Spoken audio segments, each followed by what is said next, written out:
Shabbat Shalom and welcome to our program celebrating Shabbat Atzmaut, the Shabbat just following Yom Haatzmaut and Yom HaZikaron. It is such an honor to come together as a global reform movement because Yom Haatzmaut, celebrating the independence of the modern state of Israel, the only Jewish state in the world, is not just an Israeli holiday. It's a holiday for all of us as Jews around the world to celebrate, to take great pride in, and to ask the deep questions that come before us now as we celebrate Israel's 73rd year of independence. As Reform Zionists, we always look to Israel and we keep Israel close in our mind, and we try to help build Israel and build our movement and have Israel also build us and influence us. Our goal is to fulfill the last line of Israel's national anthem, the hope, Hatikva, where it says, Lihiot am choshi be'arzenu, that we want to be a free people in our land. And we pray as we do, using the words of the ancient psalm, Yehi shalom bechelech shalva be'armonotayich. May there be peace in your ramparts and tranquility within your walls. I'm so excited for today's program. We have so many interesting and important discussions to have, and I'm so glad that you can join us. Let us continue supporting and building the state of Israel and weaving Zionism into everything that we do. Shabbat Shalom.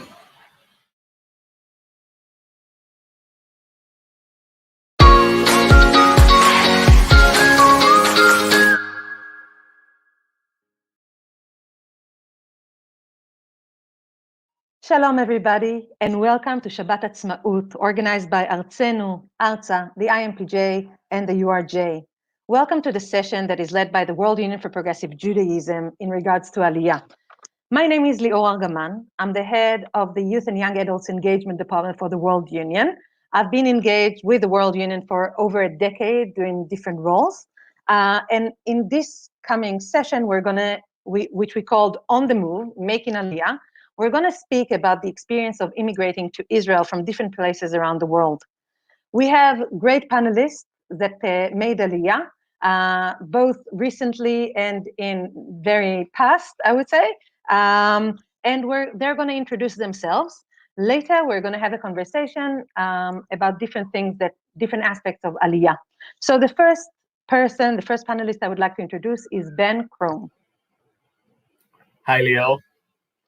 Hi, Ben. Hi, everyone. It's a pleasure to be with you on Chag Sameach. I've been asked to share in a few moments my Aliyah story, what brought me to Israel, where I came from, and the reasons behind it all. So I'll try to do so as concisely and precisely as possible. I'm originally from the UK, as you might be able to guess from the accent. Made Aliyah in 2016, nearly 5 years ago. After many years of involvement, having grown up, spent a lot of time in the reform movement and its educational frameworks, spent a gap year in Israel with Shnat Netzel, the World Reform Movement's flagship gap year program in 2010 to 2011, was a madrich, a youth leader in ARZA, the Reform Jewish Youth Movement in the UK, for several years, culminating in me becoming a professional movement worker, part of the team running the youth movement between 2014 and 2015. After completing my university studies, I moved to Israel in 2016, where I have been ever since. I take a leading role in running the reform community for young adults called Tlamim in Tel Aviv, and combine that with my work as a PR and media consultant in the tech industry here in Tel Aviv. When I try to explain to people why I made Aliyah, why I moved to Israel, I think it all boils down to three factors. One is Jewish identity. The second is a meaningful contribution to the state of Israel. And the third is my relationship with the movement and the people in it. So I'll elaborate a little more on each of those. First of all, I think from my experience of Jewish life in the diaspora, I felt that it relied a lot on compromise for me. And I think that in Israel, there are far more options for people who want to live a Jewish life in the manner that suits them. Let's take the notion of kind of secular Judaism, for example. Judaism that isn't simply defined by which synagogue you're a membership of, which is the predominant model for Jewry in the diaspora. I think Israeli Judaism, for example, is much more diverse, allows a lot more space for expression, influenced by secular, non-religious sources. And what we see with the creation of an authentically Israeli Reform Judaism is really this combination, I think, of the Reform Judaism that we all know from the diaspora communities, combined with a largely secular Hebrew Israeli culture. And I compare that to Jewish life in the diaspora, where you're often forced into tough choices if you wish to retain a Jewish identity or even a semblance of it. I always say that basically being Jewish in the diaspora, for me, always relied on giving up your time to do Jewish stuff.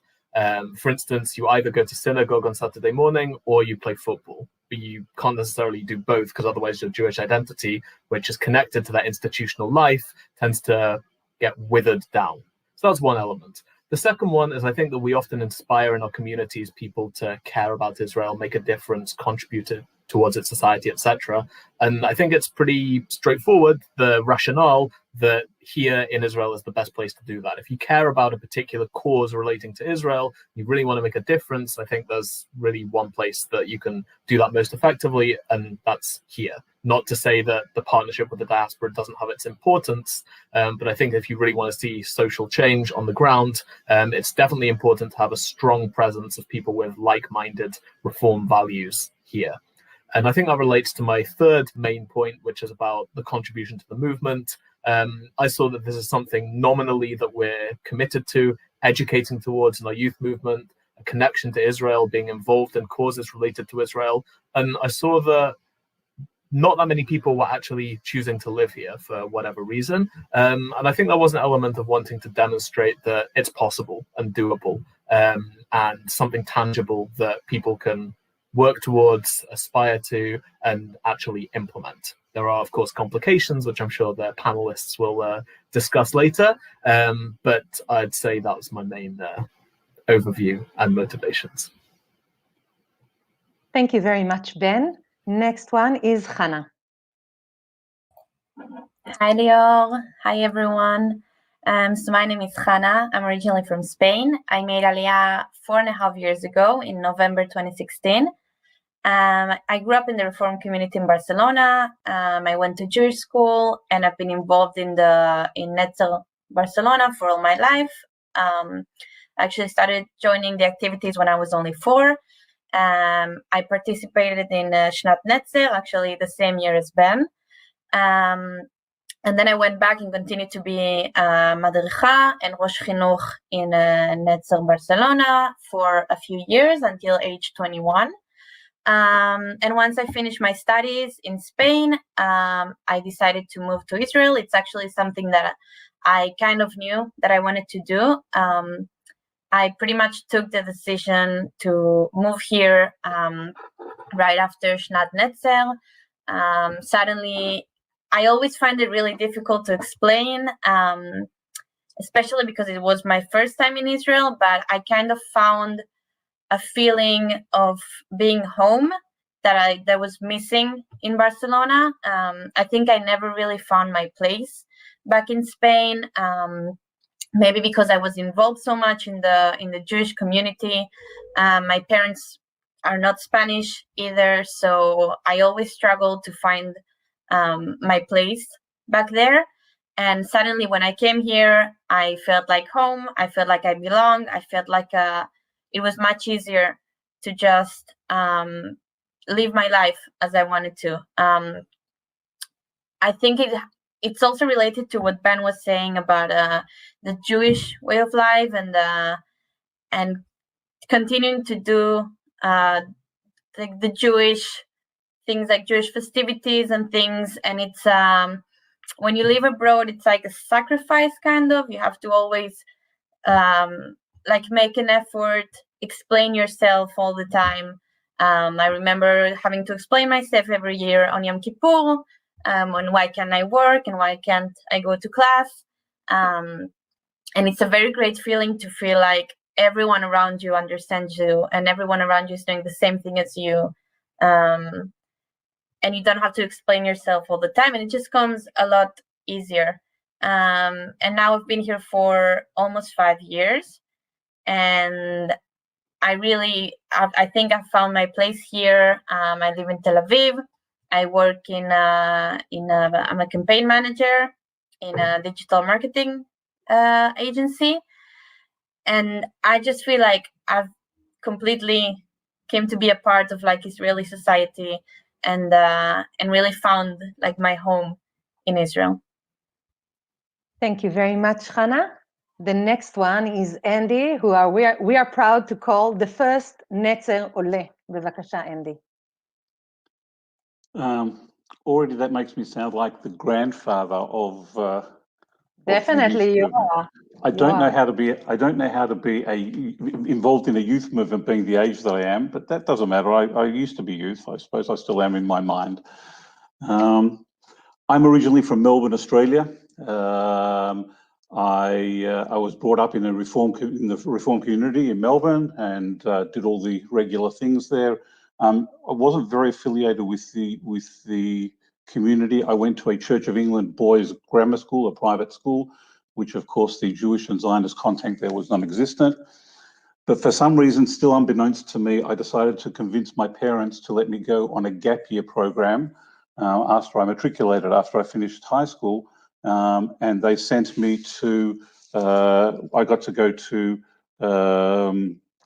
the Mahon program, Mahon Madchaychul, the Sochnut Jewish Agency's program for youth leadership. And that was in 1980, and that absolutely changed my life.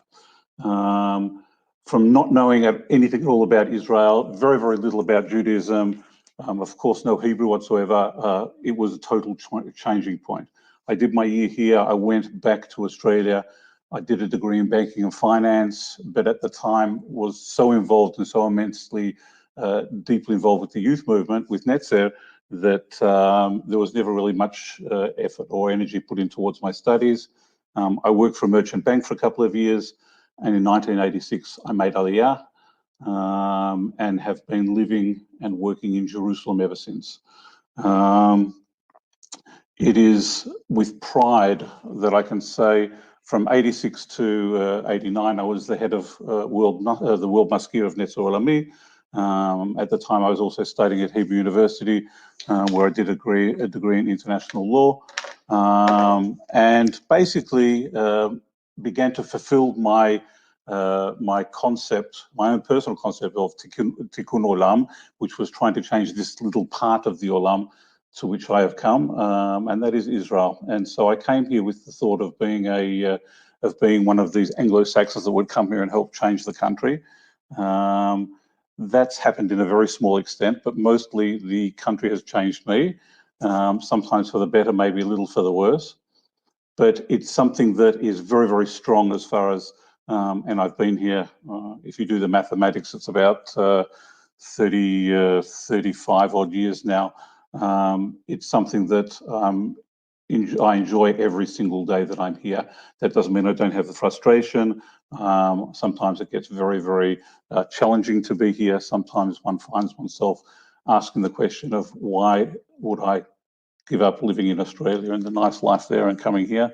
But at the end of the day, I always get back to the fact that what I'm doing here is important. And one of the things that was very, very clear to me at the beginning was I wasn't going to just make Aliyah and work as a merchant banker, which was one of the things that was offered when I got off the plane. I had to do something that was going to be enriching and going to be something that was going to be worthwhile and fulfilling. I said this to my Israeli girlfriend at the time when we first met, and suggested to her that if she wanted to marry someone that was going to be rich, this ain't the guy, because I was definitely going to be doing something that's going to be ideological rather than financially motivated. So I work for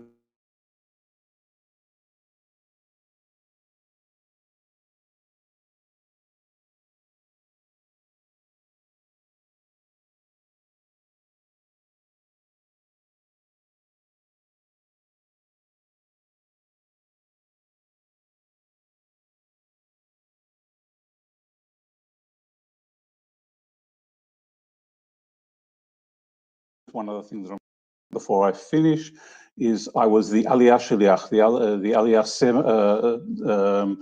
Aliyah emissary to Australia and New Zealand for 3 years from the Jewish Agency, which gave me a totally different perspective. After having lived in Israel here for 12 years, the Jewish Agency sent me back to help people that wanted to hop on this same path that I was on and trying to help them, and I found that very fulfilling and very worthwhile as well.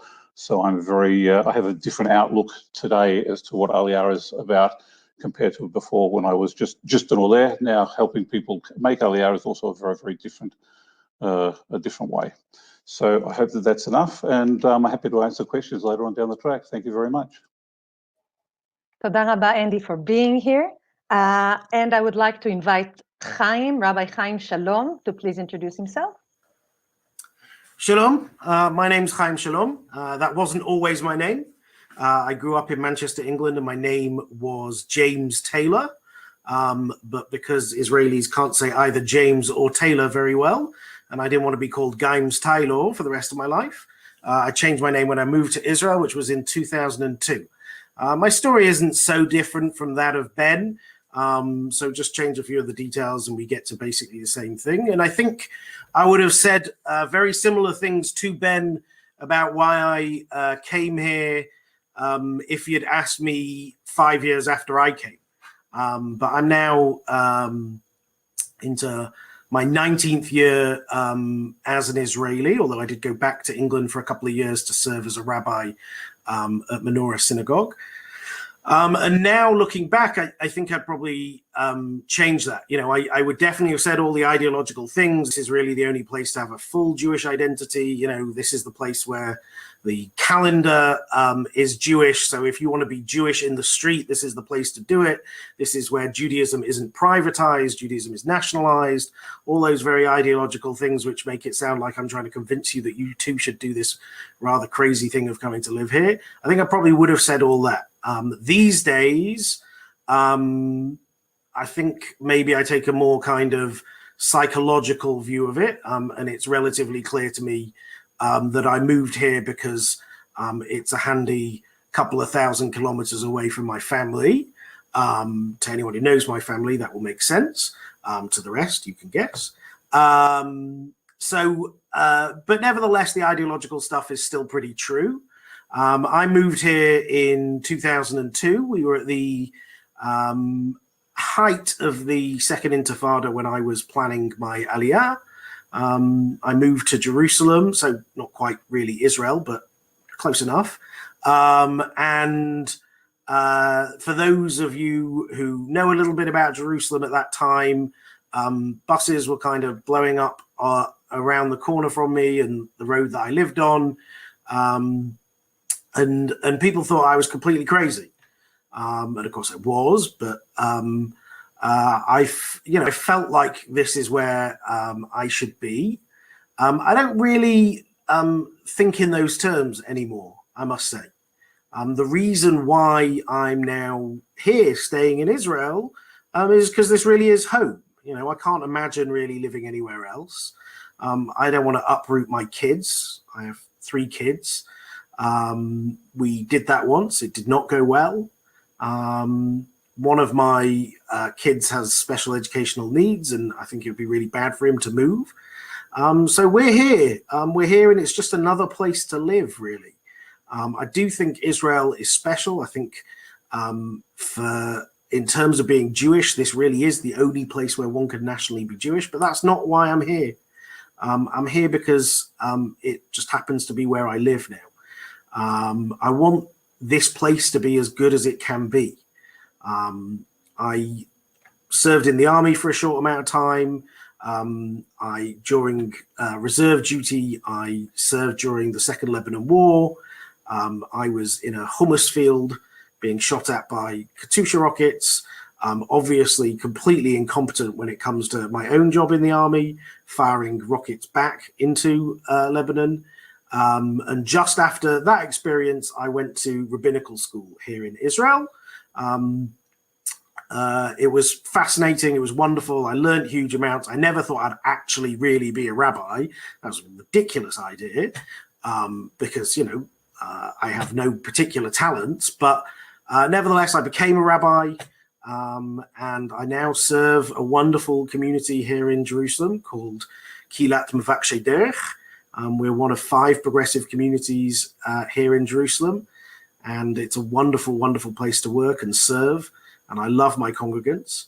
And I feel like, in many ways, yes, I fulfilled the ideology of the movement in some way.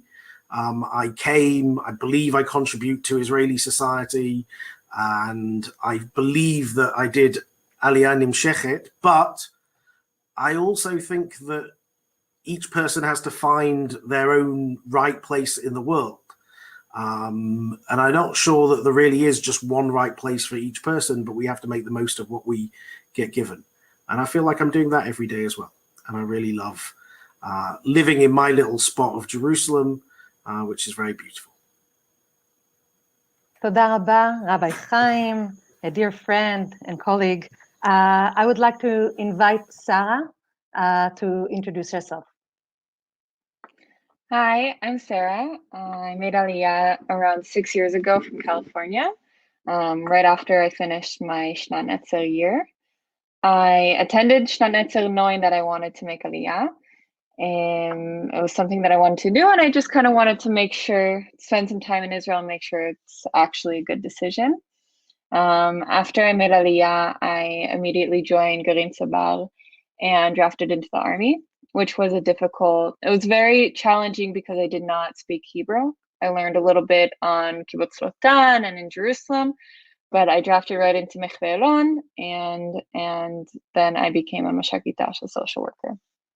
And after the army, I remember asking myself what I want to do with the rest of my Aliyah experience. If I want to go back home for a short time, if I want to continue being in Israel, and what do I want to do with my Aliyah? And I remember one of my classes on Shnat Netzer with Michael Livni on Kibbutz Lotan that we talked about modern Zionism. And I told him that I wanted to make Aliyah. And he said, well, what's the difference between Sarah, who lives in San Jose, California, and Sarah, who lives in Tel Aviv, Israel? Like, Zionism isn't just making Aliyah, it's what you do with your Aliyah. And that stuck with me. And I kind of thought about it especially after I got out of the army. And I decided that I don't really know what I want to do, but I'm definitely not going to go down the more comfortable path, which would be living like I'm still living in America, but in Israel. And I started to work in informal education and in a pre-army preparation year. And now I'm a student in Ben Gurion University in the Negev, and I learn in Hebrew, and I'm studying geography. And I don't really know what will happen after the degree, but I'm very happy I made the decision. And I'm now here because I spent only 6 years here, but it's my whole adult life. My whole life is in Hebrew, my friends, my roommates, everything. And I'm very happy with the decision I made. And I think that the lessons that I learned from the youth movement helped me create the life that I live every day. תודה רבה, Sarah. I would like to have Juliana Sommer from Brazil to please introduce herself. Hi everyone, my name is Juliana and I'm 30 years old. I made Aliyah 2 years ago and I live in Jerusalem. I was born and live in Brazil all my life. There I studied law, and when I graduated, I worked as a lawyer 2 years until I decided to do what I really love, educate. Then I studied psychology education and spent the last 7 years working as an educator and coordinator of the youth of the community that I always has been part, the CP, the Congregação Israelita Paulista. Since I started to study Judaism more deeply in a course I made in the community, in the CP, I started to feel that I wanted to live a life with the environment of Judaism. I also began to feel that Hebrew would be essential to life I wanted.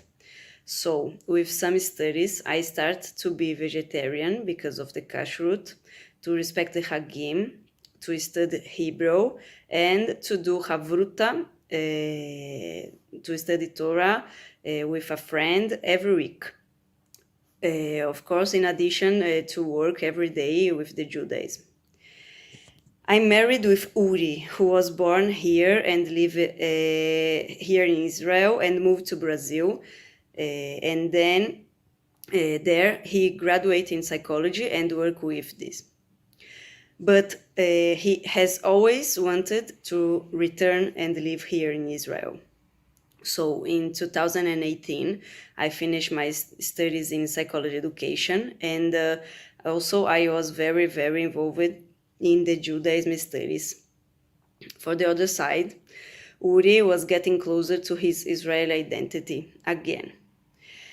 This was the moment that we felt and decided that this would be the time to start a life together in Israel. So Uri get a job here in Israel in the Machon LeMadrichim, and he moved on February 2019, and then I arrived here in April with the same year without Hebrew and without a job. Until my Ulpan started, I studied Judaism for 1 month in the conservative yeshiva program, and then I studied Hebrew for 1 year, and today I work in a Gan Yeladim in the kibbutz Ramat Rachel in Jerusalem. I need to practice my Hebrew, but it's already much better, and I believe that we'll be able to start working with Jewish education again and understand more about Israel and Jewish culture, which is very different from what I thought. Toda rabba, Ju. So we're going to move now to the panel questions. And the first one is, what role did Netza, Nifty, the progressive movement as a whole, played in your decision to actually make Aliyah? Any one of you that would like to refer to this, bevakasha. Well, I'm happy to start. When I got involved, I was very, very much non-committed to my Judaism, not really committed to Israel at all. And it was Netzer that took me from a position of very, very little affiliation through an education process, and got me very, very involved in what was the very basic tenets of Zionism and of Judaism, and oneg Shabbats and going to shul, and it definitely started off as a social thing, hanging out with other people and getting involved. The changing point for me was definitely the decision to take the gap year in Israel for a year, within the framework of the reform movement, within the framework of Netzer, spending time in Jerusalem studying, spending time on Kibbutz Yehel. Those were the things that really, really got me involved with my Aliyah, and that is entirely due to the movement and my involvement with it. I think in my case, it's a little bit different. It's actually the opposite. Actually, the fact that I was involved since a very, very, very young age in the movement. Like I said before, since age 4, I started joining the activities. I became a madricha. I was Rosh Chinuch. I was so involved in it, and I think it really has a huge part in shaping my Jewish identity and my Zionist identity as well. And I think learning about Israel from a young age, even if I hadn't been here until Shnat, really affected my decision to come here. And also the fact that I think I grew up with such a strong Jewish identity. Once I came here, I realized that this is really my place. I guess I'll go next. Yeah, I mean, I think one of the things that all youth movements do, but in my case, RSY Netzer did very well, was it makes something that can be quite boring, Jewish life, into something really cool. You know, RSY Netzer was the way that I not just engaged with Israel, but just engaged also with my Jewishness in a way that, you know, for me was really exciting. I was involved from being a very, very young kid, kind of age 8, and went all the way through. And it made me love being Jewish. It made me fall in love with that particular element of me and the identity as a whole and the culture as a whole, and made me want to do as much Jewish as I could. And then when I came to Israel on Shnat Netzer, I understood that this is a place where, in order to do Jewish, you don't have to identify religiously.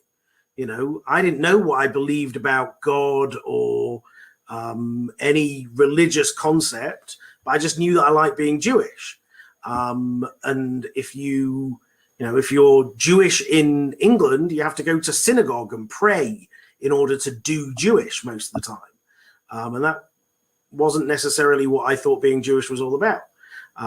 That made me think maybe I should study Jewish history. So I went back and changed what I was going to study at university and did it. And that brought me back to Israel for another year, a junior year abroad, as Americans call it, my 3rd year of university. And that was when I said, yeah, this is actually the place where if you want to do Jewish as much as you can, this is really the place to do it. So very much RSY Nets are totally responsible for the brainwashing that I received. And, if I were to want to blame someone, it would be them. But instead, I'll give them the credit for all the wonderful things that have happened to me since I've been here. Chaim, you're just too kind, giving them such credit. Well done. Anyone else would like to refer to this question? Netzer was the basis for me to want to study Judaism and started this process. Since I was 10 years old, I was part of a tenuah of my community that is part of the Reform movement. When I started working with Jewish education, I was coordinator of this tenuah and later coordinator of the youth department. Reform Judaism made me want to be Jew, and I have always been. To understand that the Torah, the Halacha, and the other source, I can access and understand by myself. And Netzer made me understand that I'm part of the community. That's very important to me, here and Brazil also.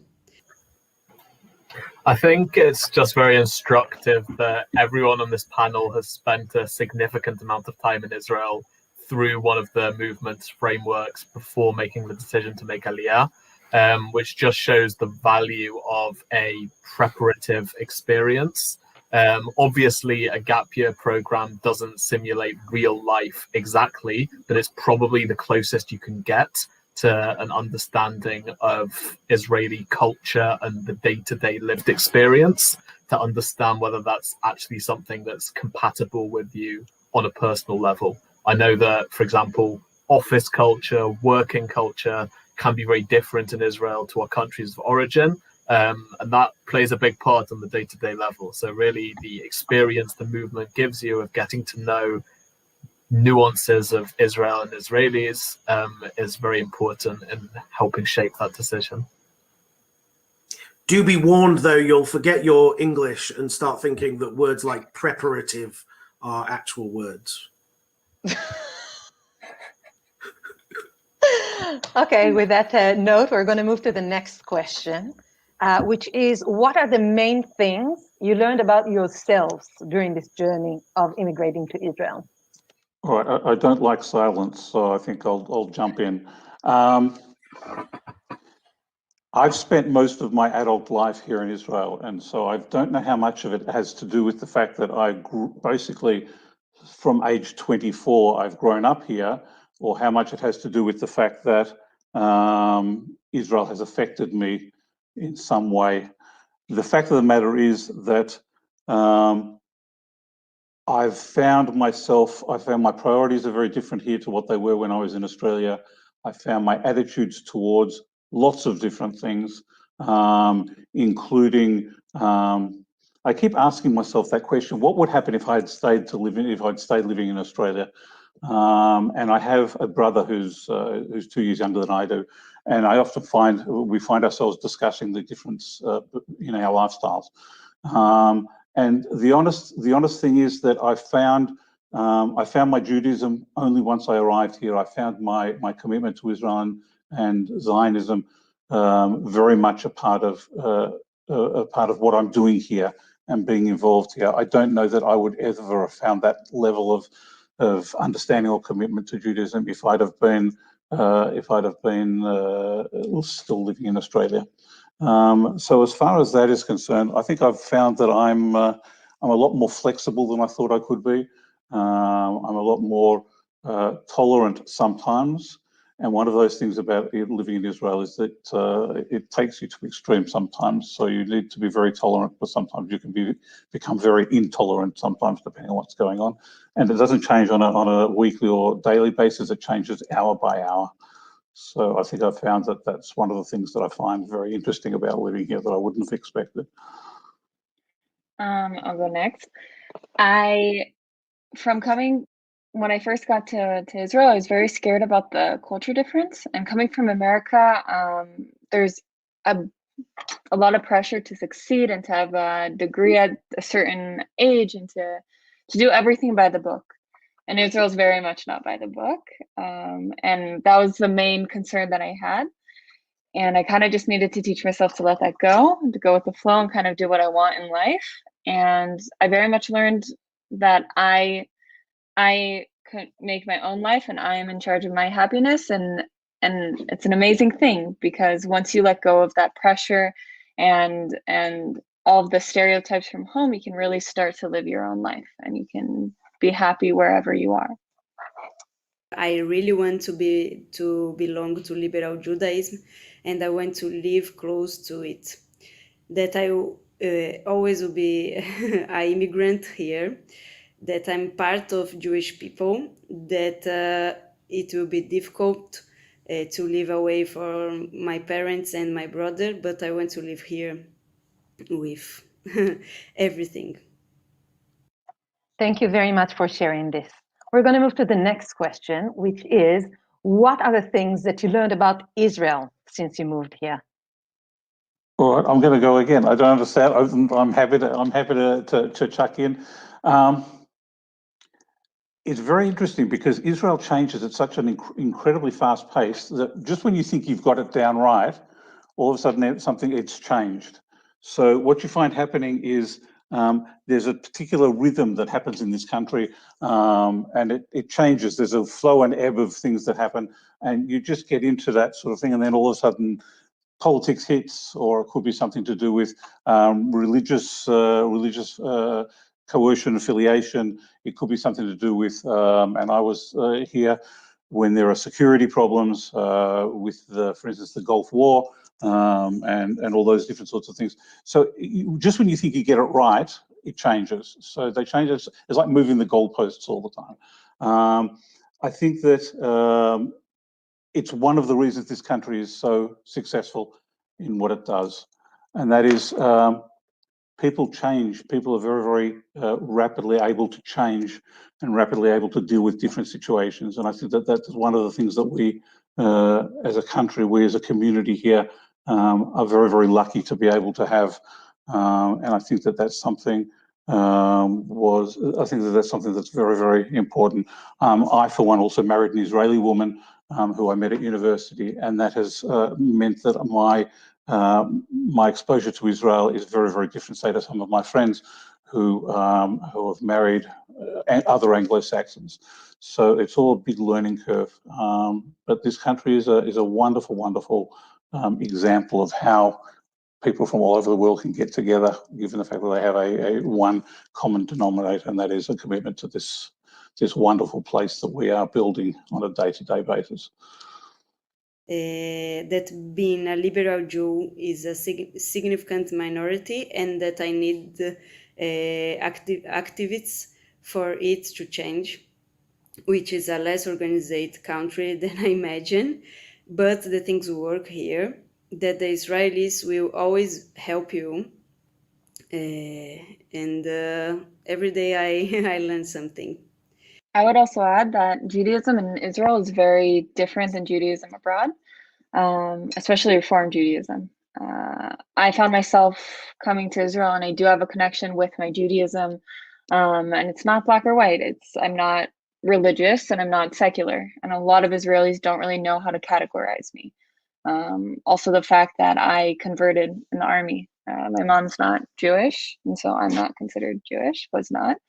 And so I did an Orthodox conversion, and it's still something that to this day, it's a very different concept. It's, I feel like, especially in the secular world where I live in, being a student in university, that there is a disconnect between culture and religion, which is something that I'm not used to from the Jewish community that I grew up in America. Thank you very much for sharing this. The next question is, what were the main challenges in your journey immigrating to Israel?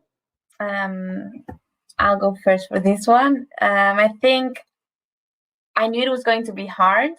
I don't think I was expecting it to be so hard. Like, I think when I was here on Shnat Netzer, you get to see the country and you get to get a feeling of what it's going to be like. But at the end of the day, you're like in a bubble, you're part of a program, you meet people in the program, so it's kind of easier. I think for me, it was very hard to really integrate myself into Israeli society and feel part of the Israeli society. And I think that came with learning Hebrew and studying in university and slowly getting to know people and getting to know the mindset of people. And finally, like finding my place here. But I think at the beginning, I found it very, very hard. Coming from like growing up and living always in the same place and having friends from childhood, and I always had people to see and my family. So suddenly moving to a new place and being alone and getting used also to the Israeli mentality, which it can be challenging sometimes. I think that for me was like the social aspect was like the most challenging thing in the beginning. I think there are different challenges at different stages of being an immigrant. I was very lucky. I gave myself all the best possible chances. I'd lived here for 2 separate years before moving here. My Hebrew was pretty good because I'd learned at a university, both in England and in Israel before moving here. So I had every possible advantage I could have. And still, there are lots of challenges to being an immigrant. Especially to being an immigrant in a country that doesn't really share that much of the culture of the country you came from. At each stage, I discovered various different challenges. When I was young and doing my army service and realized that my worldview was so completely different from the people I was around, and just found it so hard to relate to these people, particularly on political issues and, what we thought about, why we were here and why we were in the army and who we were defending and what we were defending and why we were doing that defending, and if we were actually defending as opposed to simply being used to harass and subject Palestinians to humiliation sometimes.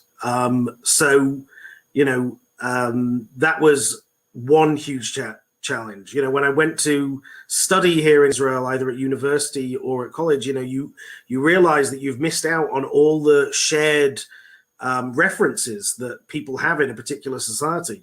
I was sitting in a class one time and we're discussing a piece of Talmud and someone makes a reference to mitz petel.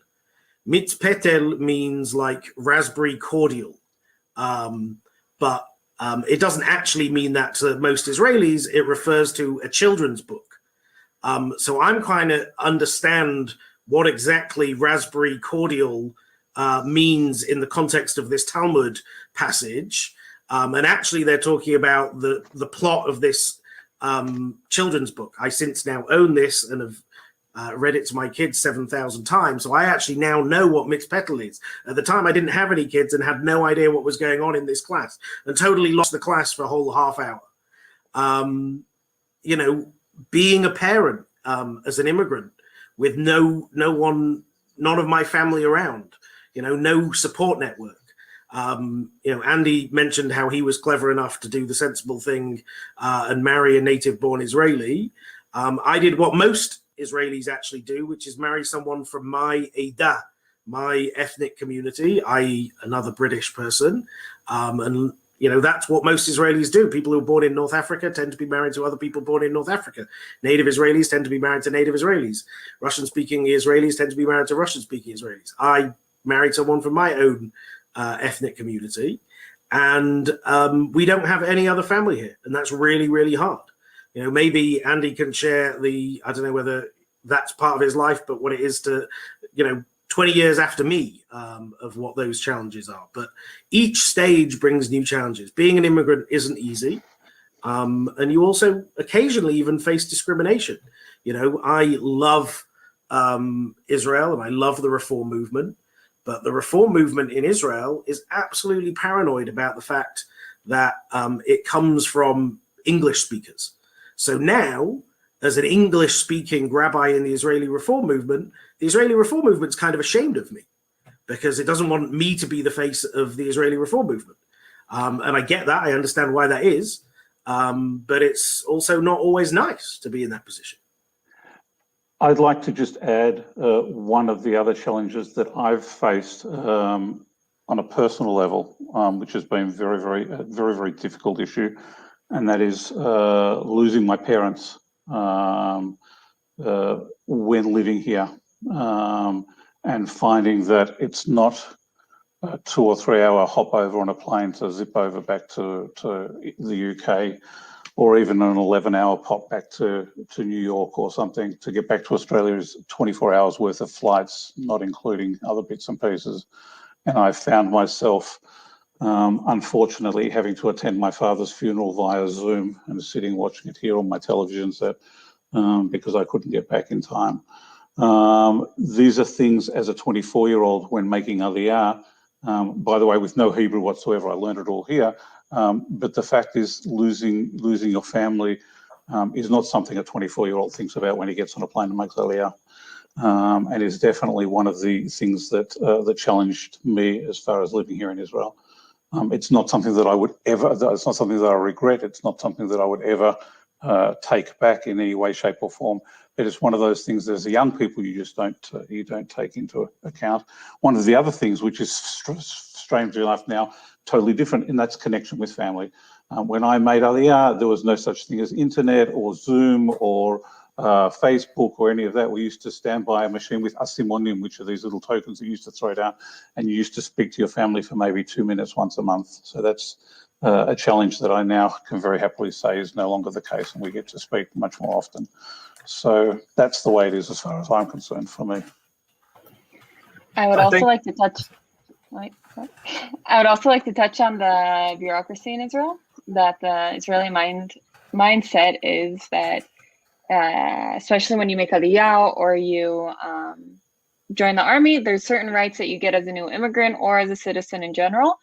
And just because you should get the rights doesn't mean you necessarily will. And it means that you're going to fight for them, and you're going to fight for them again. And you need chutzpah, and you need to fight for them od yoter, more. So the Israeli mentality is hard. And also, like Andy said, I also wanted to touch up on that. Being away from your family is very hard. And it's something that as an 18-year-old coming here, I did not think about it.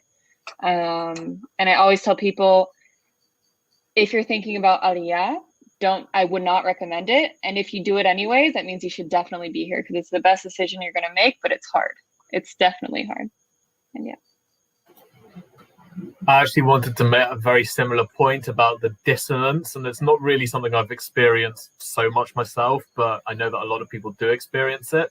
The dissonance between this narrative about Israel as a country that welcomes Jewish immigration and facilitates Aliyah versus the reality in which not everything is as easy as it's sometimes assumed. And ultimately, I think one of the phenomena that Chaim and others have just described is almost a feeling of discrimination, which I, as a white British person, am not used to having applied towards me, which is kind of a very notable cultural dissonance between our countries of origin and Israel. being a liberal Jewish. I still haven't found a community. Today I in the Kol Neshama, but it's difficult to be part of a community here, and of course learn Hebrew and speak Hebrew. Thank you for sharing this. And we're going to go to our last question for this panel. Tomorrow, hopefully, there will be someone else from our movement that wants to immigrate to Israel and make Aliyah. What would be your one tip, one must recommendation for that person? I think you have to be very, very aware that, like what we spoke about just now, about the challenges, and that it's going to be difficult, and that it's not going to be like I have some friends that came to Israel thinking that it's just going to sort out all their issues, and it's going to be so easy because it's Israel and they were here in a program or Taglit or something like that, and they really they had the best time. And I am super satisfied that I'm here and I'm super happy, but I came here knowing that it was going to be really hard. And I think that's something that is really, really important to keep in mind when you're thinking about making Aliyah, that it's not going to be just, getting here and everything is going to be easy. You're going to have to work for it. I would say put effort in learning Hebrew and trying to get out of your bubble, because as new immigrants, it's very easy to stay in your American community or in your British community or whatever community it is. So try to get out and assimilate. It's come before age 30 and study Hebrew before. As the Aliyah Shaliach, I was very, I was privileged to be able to help several hundred people make Aliyah. And one of the things that I found was the most important things that I could say to people before they got on a plane and came here, the whole planning process, was be flexible. I had people coming in and saying, I'm planning on going here and going to get a job here, and I'm going to do there, and I'm going to live here, and this, and all of a sudden they land in Israel and they get offered a brilliant job, say in Jerusalem, but they were planning on living in Tel Aviv, and so they turned down a job in Jerusalem because it's not part of their life plan. Israel doesn't quite work like that. I'm not sure if the world works like that anymore. This place is a roller coaster, and it's the ups and downs. You need to be flexible to be able to deal with things. Sometimes you find yourself absolutely euphoric, the wonderful things that are happening. Sometimes things get very depressing. The idea is be flexible, be open to change, network with people while you're on, whether it's Facebook or all the different sorts of social things. There's lots of different groups to learn about. The Reform movement has some brilliant ways in which you can plug into Israeli society and start learning about things that you could be doing here. Make contacts. This entire country runs on having contacts. And if you don't, as Chaim said, if you don't have family here and you come here and you don't have that network of friends, which I didn't when I first arrived, build it, work on it, make connections. And never ever lose, never lose contact with it, even before Yom Tov, and that send contacts and that, because you never know when there's going to be someone that you met 6 months ago who might be able to point you in the direction of something that will help you. People in the army, when you meet people in the army and you build a connection with them, you never know where they're going to be later on spread throughout society. Make those connections. The idea is it's an experience living here like no other. It is a wonderful thing, but you need to make sure that it's like an orange, you squeeze the essence out of it to enjoy what's happening. It doesn't mean that it's always not going to be a little bit bitter. I find just on a personal level that my connection with the Reform movement helps me a lot. I carry on a thing that I call ARC, Acts of Random Kindness. And I find that it very much helps me to integrate here and feel better about being here when you just do things that are unexpected to help people or things like that. And I think that that's something that's very important as far as my own personal fulfillment here. I agree with everything that's been said, but I would also want to add that going back to your country of origin, if feasible, isn't a failure. And I think that I, as someone from the UK, have a luxury that's been denied to many immigrants to Israel over the years, to know that I can go back to the UK and it's fundamentally safe and welcoming, right? My grandfather came to Israel in the late 1940s. He was born and grew up in Poland. He couldn't go back. My fiance came to Israel with her family in the early 1990s from the former Soviet Union. They couldn't go back.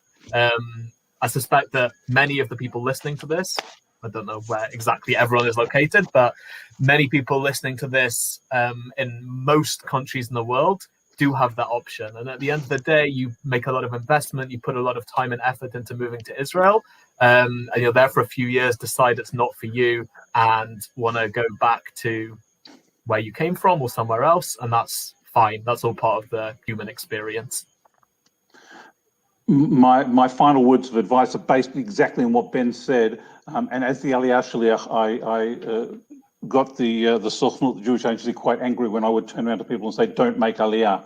And as the Aliyah Shaliach, you're supposed to encourage people to make Aliyah. What I would actually do was say, go to Israel and try it out. Especially for young people, go to Israel, do your master's degree here or do some postgraduate work here. Try Israel out for a couple of years and see if it's a good fit. And rather than say, I'm making Aliyah and I'm making the big hoo-ha splash, come over here and live for a while. See if it's something that suits you. And if it does, that's great. And if it doesn't, there's no failure. This is not for everyone. And as I said, I think it's something that people should experience for a significant amount of time.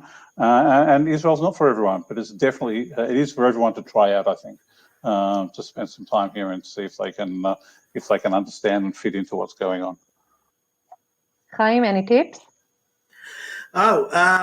I was happy not to weigh in. All these tips are fantastic. Bear in mind, as Ben said, for the vast majority of the people listening here, if you were to choose to move to Israel, that would be the weirdest thing that anyone could imagine. People don't move country out of a love of a culture. That's just generally not what happens. The vast majority of immigration in the world comes because you have to leave where you have to leave. And the fact that that's not true for all the people who are talking now means that, yeah, this is a weird thing. Bear that in mind, and then try and make it as much like any other immigration as you can think of. Like, have a proper plan, think economically, how are you going to budget for when you arrive? How do you view yourself being able to live here, and feed yourself, and look at it instead of in ideological terms. Now, don't get me wrong, I'm all ideological. I did the whole brainwashing, I'm there, but also look at it in practical terms. What am I going to earn a crust of? And as Andy said, then be versatile, be flexible, recognize that it's hard being an immigrant and you've got to do what you've got to do to earn a crust. Toda rabba. I want to thank each and every one of you for being here, for taking your time, and for sharing your stories with us. I think it's amazing to see people like you that grew up in our movement all over the world and decided to come to Israel and have so far a successful story, despite the fact that not everything here is great and amazing. We have a lot to work on. We have a lot as a country in terms of absorbing Aliyah and Olim and bureaucracy and many of the other things that you mentioned. But we are so happy and privileged to have such great people from our movement coming and living here in Israel with us. I want to thank you, the audience, for joining us for this session, and also say that it's a brilliant opportunity for us to be here. May we all meet next year in person, Leshana Haba B'Yerushalayim Habnuya. But before that, if you want to join us for a brilliant conference, join us at Connections in May. We would love to have you there. Toda rabba to arzenu, ARZA, IMPJ, and the WUPJ for having us. Toda rabba, everybody, and shalom. Shalom.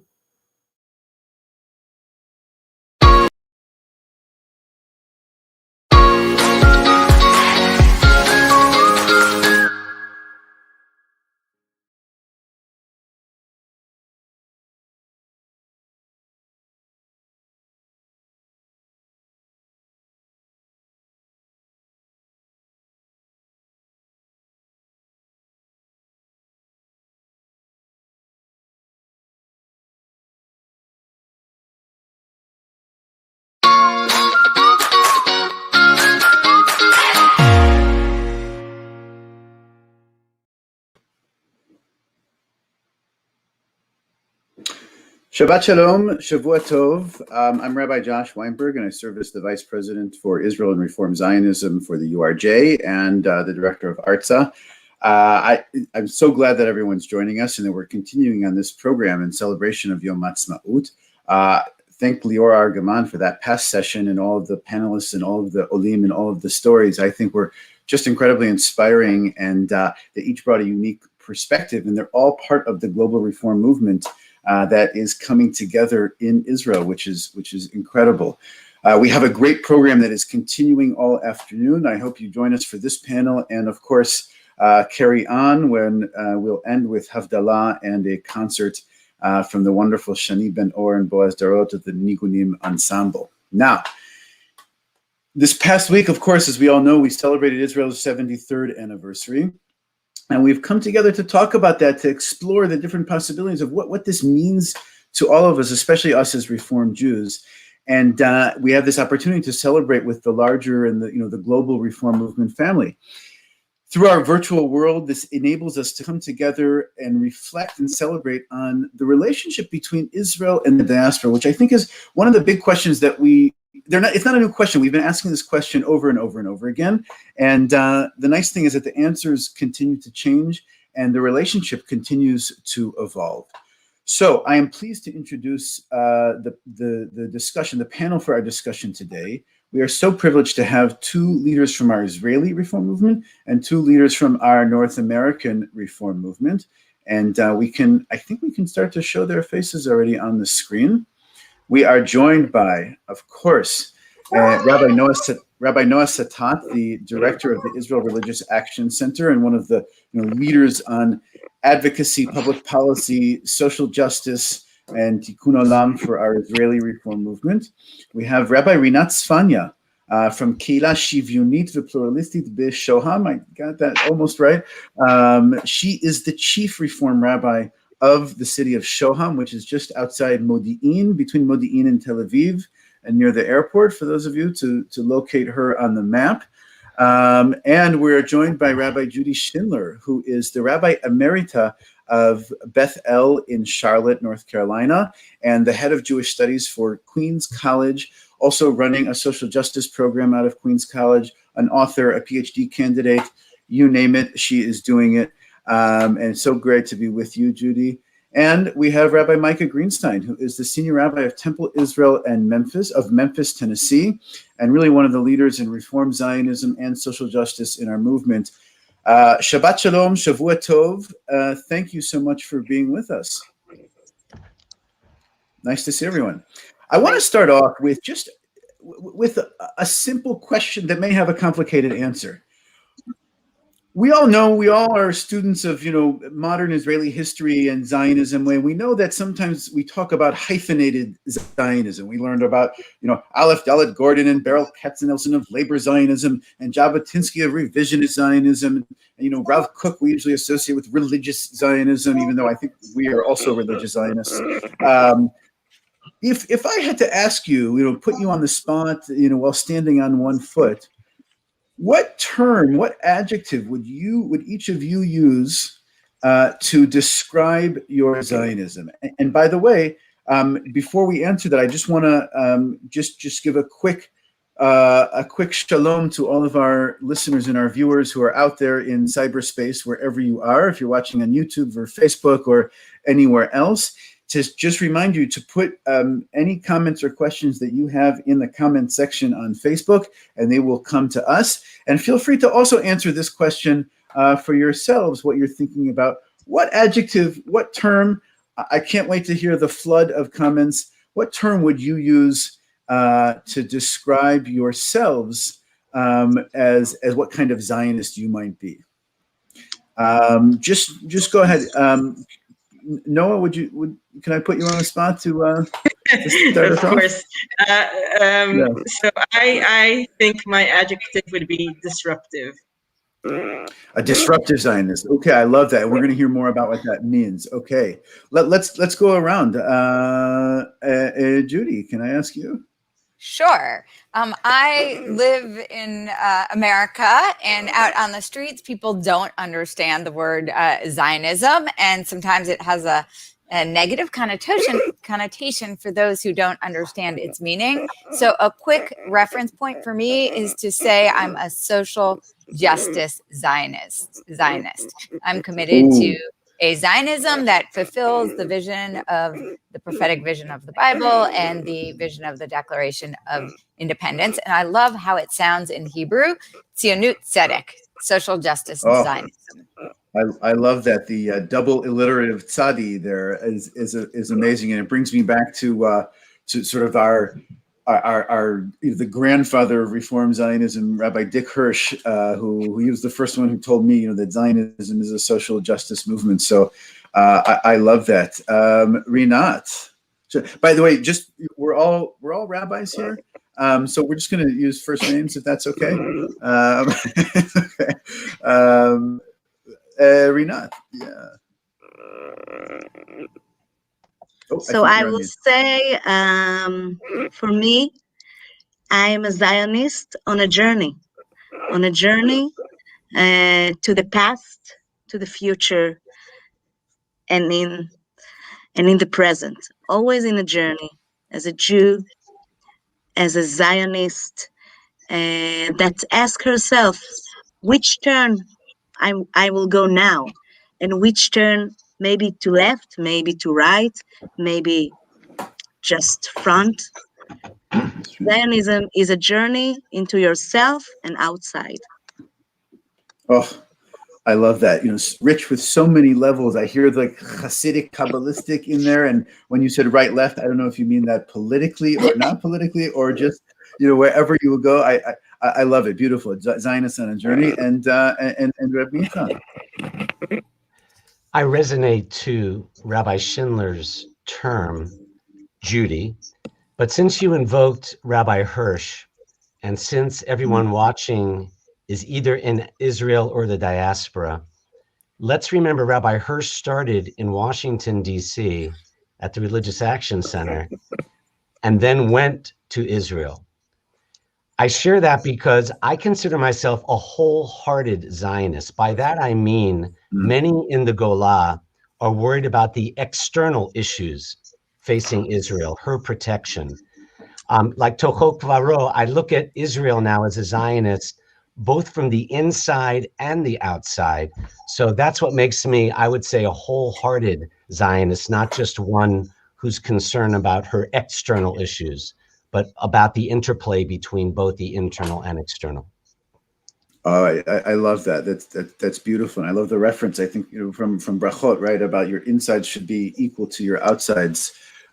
So huge. I love it. Thank you, Micah. So let's dig in, and I want to start about the importance of dialogue between Israelis in Israel and Jews around the world. And for this, particular purpose, we are looking at, North America, even though I know this is a global discussion, and we have people joining us from from Australia, New Zealand, South Africa, Europe, South America, Canada, all over the place. And I want to start with you, Noah, and with you, Judy, in that a couple of years ago, you collaborated with some other rabbis. I'll give a shout out to Rabbi Stanley Davids and Rabbi John Rossov and the Central Conference of American Rabbis, and you came out with this book called "Deepening the Dialogues," which is, first of all, for the technical aspects, you should know this is the first book that I've seen in this realm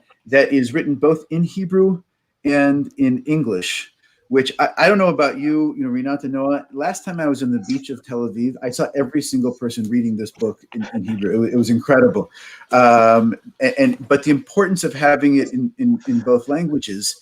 And it talked about the need for this dialogue to really understand the issues that we are dealing with and how we can strengthen each other's voices and each other's positions and each other's work through dialogue. So let me throw it to you. And what prompted, what need did you see that this book would answer, that this book would fill? And I want to actually, I want to read a couple sentences from it after you say that, and talk about specifically the chapter that you authored together. Judy, you want to start us off? What prompted the need, and what was the conversation with Noah as you began assembling this this book? Well, first of all, when you work on social justice issues, it's really critical that you do with and not for. Lola Watson, an Aboriginal activist, she said, if you're coming here to help me, you're wasting your time. But if you're coming here because your redemption is tied up with mine, then let us work together. So an important principle in doing the work of justice is that you center the person whom you're trying to lift up in the conversation. So I'd actually, on one hand, as we move forward, I think Noah, the Israeli voices are really important. And in the book, it's always the Israeli speaker who came first. We were focusing on the Declaration of Independence and the different social justice principles within them. And on each chapter, we have an Israeli responder and an American responder. But I'll tell you how it originated for me. I had just completed a book called Recharging Judaism, How Civic Engagement is Good for Jews, for Synagogues, and for America. And Rabbi Stanley Davids had just finished a book called Fragile Dialogues, and the struggle and the definitions and the ownership of what it means to be a Zionist today. So he comes up to me and he says, Judy, I want to write a book on social justice in Israel. And my first response is, that's great. I care about it, but I don't have a vote in Israel. And when you don't have a vote, it's harder to move politicians forward. But in coming together, in pulling together our team, in making sure everything had, every piece of this was work created in partnership with an Israeli partnership and with an Israeli partner and an American partner, in bringing to life that principle, I learned very quickly from Noah that we do have power, and our voice and our engagement indeed can make a difference in Israel. Okay, wow, that's it's a beautiful vision.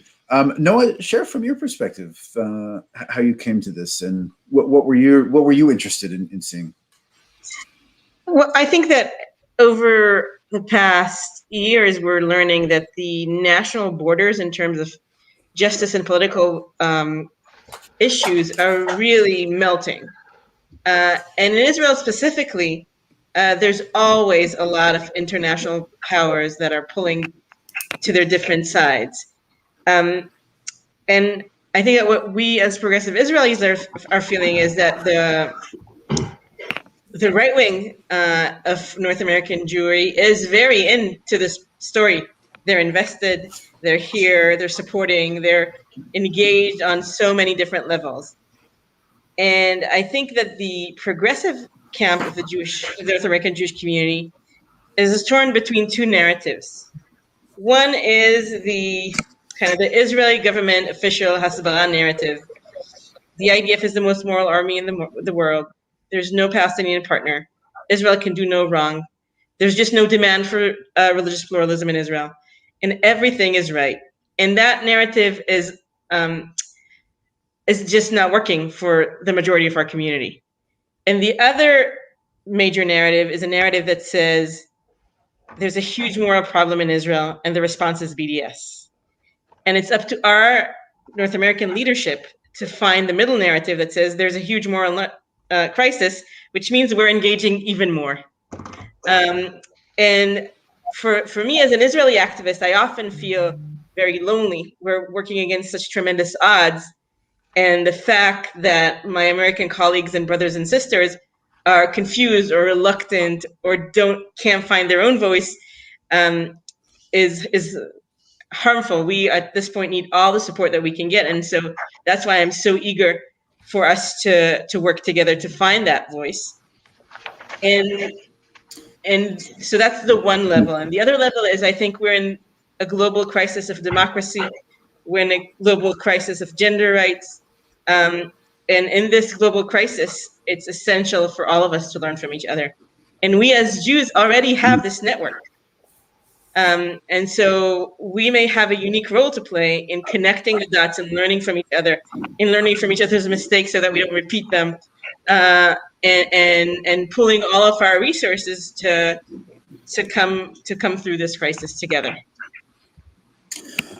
Yeah, wow. And I just want to pick up on something that you said about feeling that loneliness and the need for the dialogue. And in fact, you call the chapter that you jointly authored "Overcoming the Loneliness That We Feel," and the need for, and it was so fascinating that each of you, and I don't know, how separately you wrote each of your pieces in the chapter and compare, because you both pull on similar notions and similar sentiments, I would say, about Noah, you say that many progressives in North America have a nuanced understanding of gender equality and racial justice and feel a deep commitment to that work, and don't necessarily connect that to fighting for those values in Israel. And they say, well, what do we do about Israel? Sort of this question. And Judy, you also say about this that when you're teaching about Judaism and also working on social justice issues, whether it's refugees or housing, affordable housing or racism, and you're seeing a harsh reality of increasing anti-Zionism. Say a little bit about how each of you feel in that space, and how you can compare the issues that you're dealing with, that can help shed some light on each other's experiences, if you would. And then no, I want to actually hear about some of the specific issues that we're dealing with, and I know that we have a short clip that we can watch as well. So Judy, why don't you take that, and then we'll move over to Noah, and then we'll move on to look at the partnership between Memphis and Shoham as Great. well. Thank you for that excellent question. We highlight the text from Ecclesiastes that says two are better than one in that they have a greater benefit from their earnings. And if they are attacked, right, they have someone else to support them.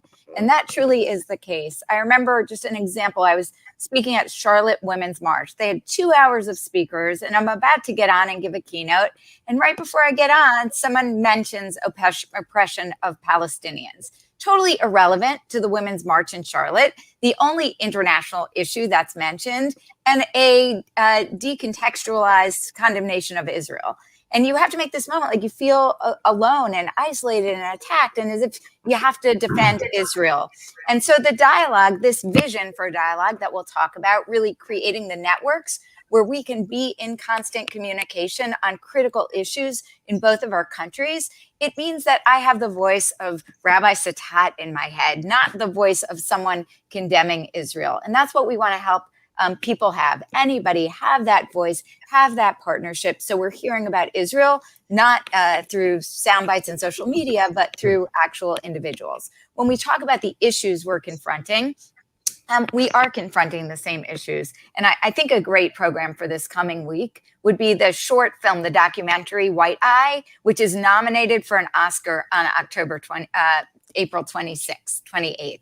It's coming up. It is a 20-minute film. It's dealing somewhat on a small level with Black Lives Matter, the movement, and having Black skin in a culture which might have a great deal of implicit bias surrounding dark skin.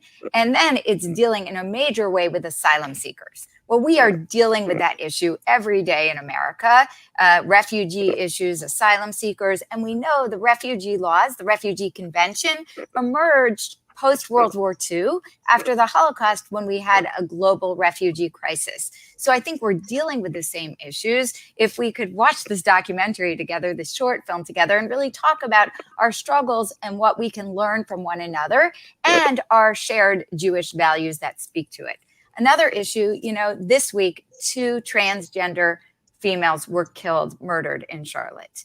And what is the issue that is being dealt with in Israel? And what is it here? And how can we support each other and mourn together and create a better future, a safer future for all of us?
מצווה לכלב.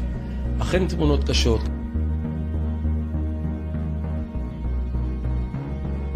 I perform bar mitzvahs because it's a blessing for the animals.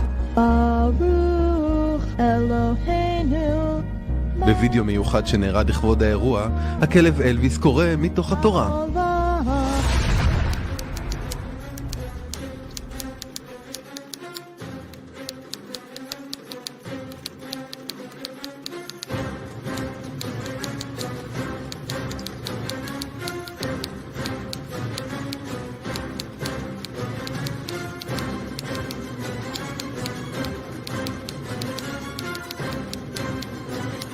השכם בבוקר התקבצו מאות החברות והחברים בתנועות הרפורמיות והקונסרבטיביות בהובלת רבנים ורבות בכניסה לרחבת הכותל, נחושים להתפלל בה בצוותא עם ספרי תורה.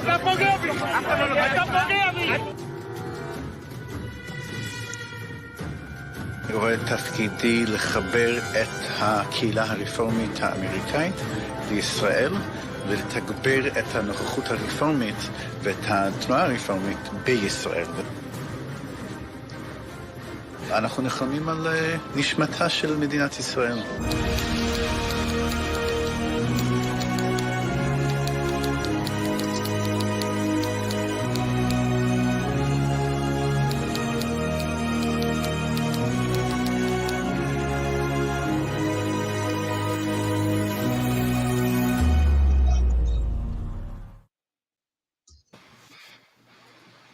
Usually I like to do a trigger warning before the movie. we all experience it. This is a campaign video released by one of the parties that actually managed to get into the Knesset for the first time in the recent elections. It's called the Noam Party, which specifically targets the reform movement. And I think this video is useful because it really encapsulates the experiences that we're experiencing on both sides of the ocean, the fake news, the racism, right? If there's a black person in a synagogue, then they must be Christian. If there's an Asian rabbi, she must be not Jewish. The homophobia, the attack on the Supreme Court and the separation of powers. So all of it is something that we're experiencing on both sides of the ocean. And all of it is, in Israel, it's tied so deeply into our Jewish identities. And I think that that's why it's so important for us to work together. In general, I think the social justice issue... Just give us the context in which this video came out most recently after the Supreme Court ruling, is that? Yes, that's after the Supreme Court ruling in terms on our major victory from last month, when we won the recognition of conversions performed in Israel by the Israeli government, and it's we won in the Supreme Court after 15 years of struggle. But that's the backlash that we get because our progressive views are such a huge threat to some of the Orthodox and ultra-Orthodox monopoly. And I think that's, I want to say that in general, I think that social justice issues have become global, meaning they're global issues with local flavors. And specifically in Israel, those social justice issues are tied in deeply with our Jewish identity, with our Jewish texts, with Jewish rhetoric. And that's why having our empowered collective Jewish response is essential and critical. Yeah, absolutely. And I appreciate the trigger warning because I didn't want anyone to think that the session had been Zoom bombed or attacked in the middle by the and just on a personal, this was my first cameo in a hate video, so you can feel good about that. Well, they promised a sequel. They've promised a sequel. My agent is getting lots of calls for more more things, but I think those are really poignant. And of course, just to add to some of the footage that we saw, now that we know that a member of Knesset, Rabbi Gilad Kariv, used his parliamentary immunity to bring in a Torah scroll to the Kotel just on a couple of days ago, a few days ago on Rosh Chodesh Iyar, and those struggles, of course, continue. I want to move over to a little bit of a different dialogue and remind people that if they want to put questions in the chat or thoughts, and just so you know, you can get this book in your hands, in your house, from the CCAR press. Online, just Google CCR Press Deepening the Dialogue, and it can be yours. And I really recommend it. It's really a great, the pieces are very good for adult education, for discussion groups, and it's really excellent. Again, so thank you, Judy and Noah. And I want to turn over to you, Micah and Rinat. I don't know if you all know this, that first of all, just to clarify, the nonprofit organization Shoham that we saw in the film is not the same as the city of Shoham, in which Rinat lives and works, or worked at least, just to clarify that. The word Shoham, if you translate the word Shoham into English, you get the word Memphis. It's incredible. I don't know how that worked out. I'm just kidding. Shoham, of course, one of the stones of the 12, the priestly breastplate. And Shoham and Memphis have this incredible partnership that is really a mutually beneficial partnership, that you give and learn so much from one another. And Micah, I want to start with you to sort of pick up on something that Judy brought up. What I've been so impressed with your work over your career and the decades that you've been in Memphis is how you are deeply, deeply entrenched in the local community, the civil rights movement, the incredible history that is, and sometimes the very difficult history that comes with some of those stories in Memphis. I just remember going around Memphis with you and people, running up to you to say hello. And, you are really the chief rabbi there. And also being so active with Shoham and how important it is for you to support and build and bring Israel into your congregation. So share with us a little bit from your vantage point about the importance of this and about the work that you're doing in your community. Well, I think we all would agree that humility is not thinking little of yourself, but being aware of realities greater than yourself, right? That's why Moshe was Ish Anava. And echoing Rabbi Schindler, I always have Rabbi Sattath and Anat in my head. I also have Meir Azari, my classmate when I lived in Israel in 91.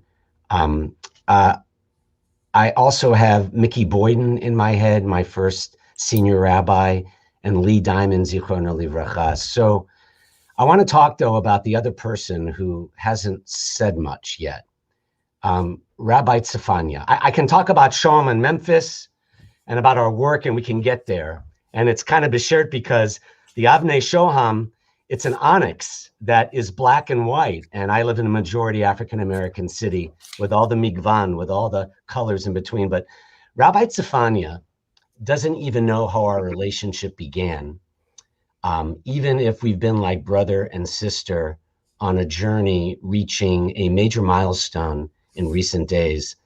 I guess I want to share, now that I'm a Vatik, the early part of my rabbinate, the early stages was, and I still am, a card-carrying member of the URJ, CCAR, HUC, chaired the Israel Committee. But this stage of my rabbinate, and I want to thank Rabbi Tzfania and Shoham for reviving me, has been more about affecting change through strategic approaches. And I want to explain in a minute why Rabbi Tzfania and Shoham are Exhibit A, and that every North American community can emulate. I met this rabbi, Rinat, when I was on the national board of the NAACP and was frustrated with well-known folks who were absolutely right on the issues, but they didn't know how to win, whether politically, religiously, or morally, as a nation or as a movement. I remember July 2016, speaking at the gala for the judge who helped draft South Africa's 93 Constitution with Nelson Mandela upon Mandela's release from 27 years of prison. And then hearing my own wonderful colleagues and others march to Selma after the cruel and corrupt former president won office. And despite all the fiery rhetoric and writings and civil rights pilgrimage through my city, where people still come, our social justice march went backwards, not forwards, in terms of equity and justice. It took a Stacey Abrams not leaving home in Georgia, or a Meirav Michaeli from Petah Tikva, I believe, to strategically reimagine these social justice issues. The Labor Party provided the Knesset seat that Gilad Karif has finally won. And now I'll get to our relationship, because this is the misgeret, this is the framework for how this happened.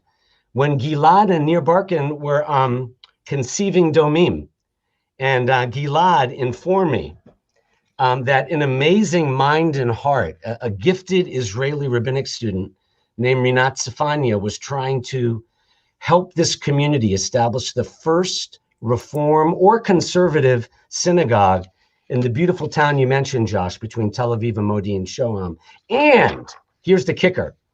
When I also learned that Shoham is the home of the so-called moderate candidate for the chief rabbinate, Rav Stav, who I have heard address diaspora audiences at national conferences, charming, but I always listen with deep suspicion. I wanted to get involved on the ground and refute what was in that video. The successful messaging of Rav Stav and the far right, that Reform and Conservative Judaism is a diaspora import. That's a very important thing for North American Jews to understand, that Josh is infiltrating the country. So my strategy on the front lines of race and interfaith relations has always been what I believe was Dr. King's strategy.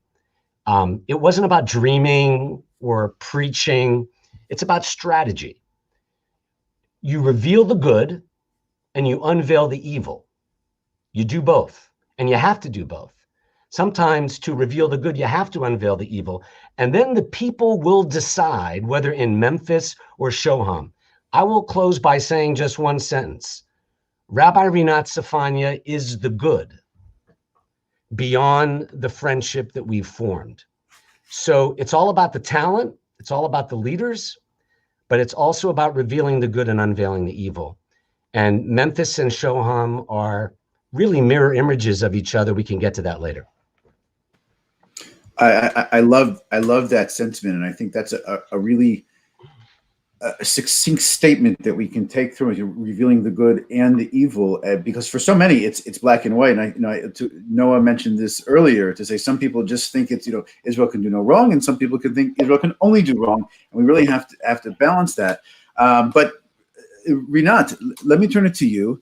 How do you feel about the partnership, and what are some of the issues that you're working on in your community? And maybe if you would just give us a little bit of background on your own story and how you got to become a Reform rabbi, al regel achat, as they say, sort of quickly. Just tell them about your family or not. We'll be here. We will be here for tomorrow. I will just say, maybe, I will start with thank you, Rabbi Micah.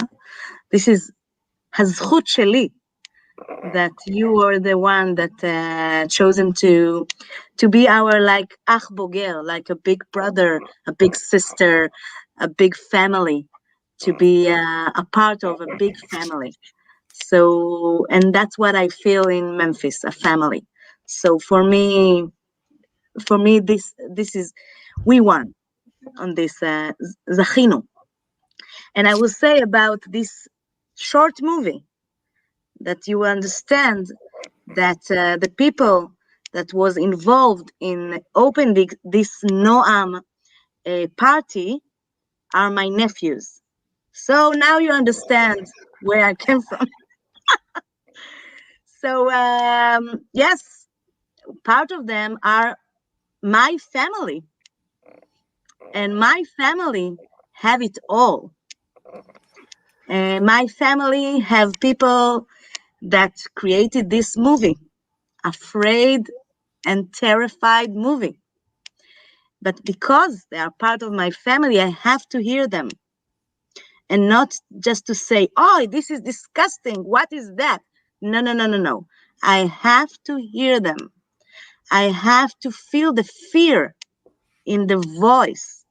I have to feel what they want, what they ask, what they're afraid of, and how to make sure that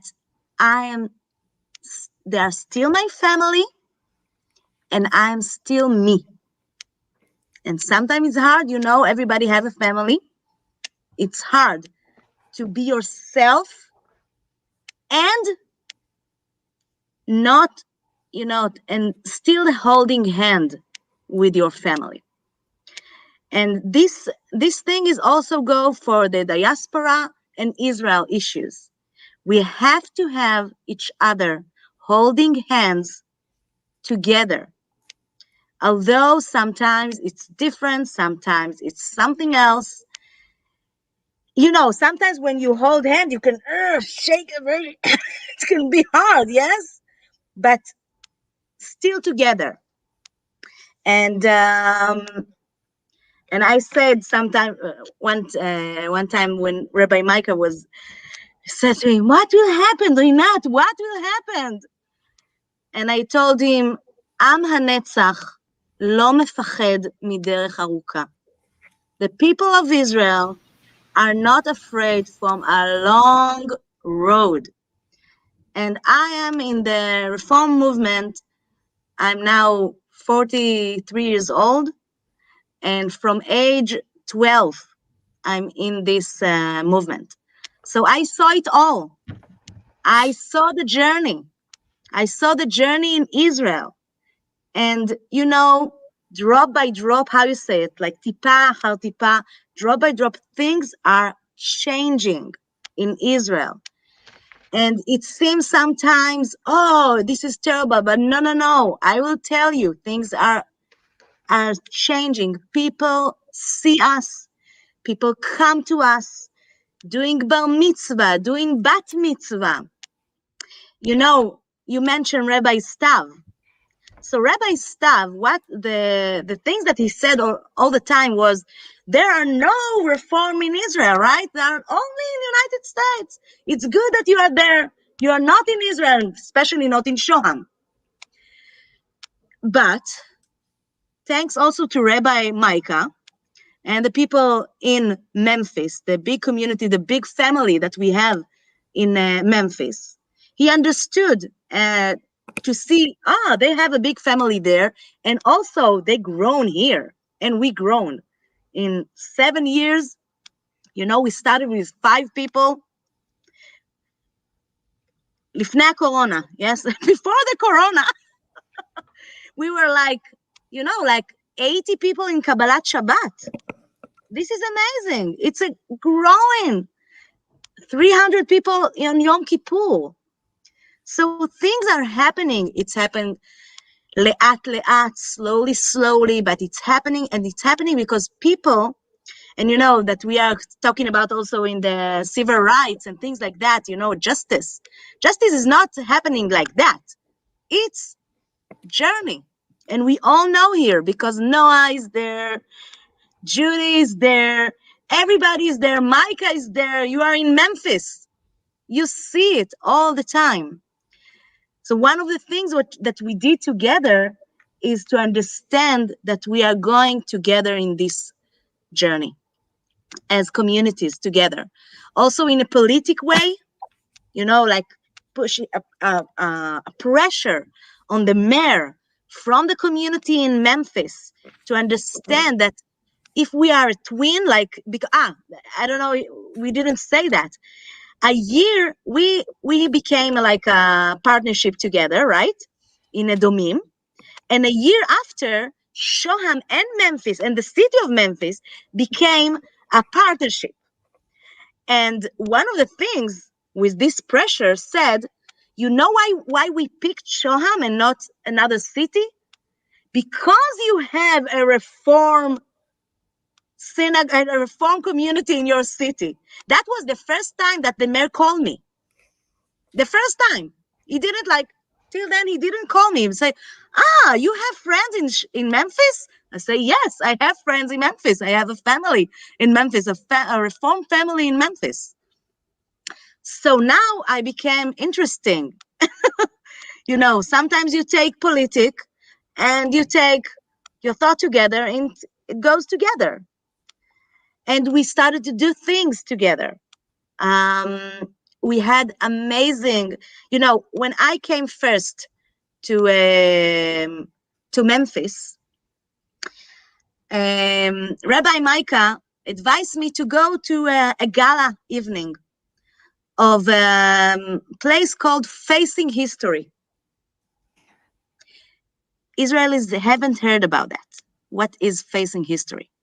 Facing History is amazing project, organization all over the world from people that were, Holocaust survivor that wanted to talk about, being an upstander and not bystander.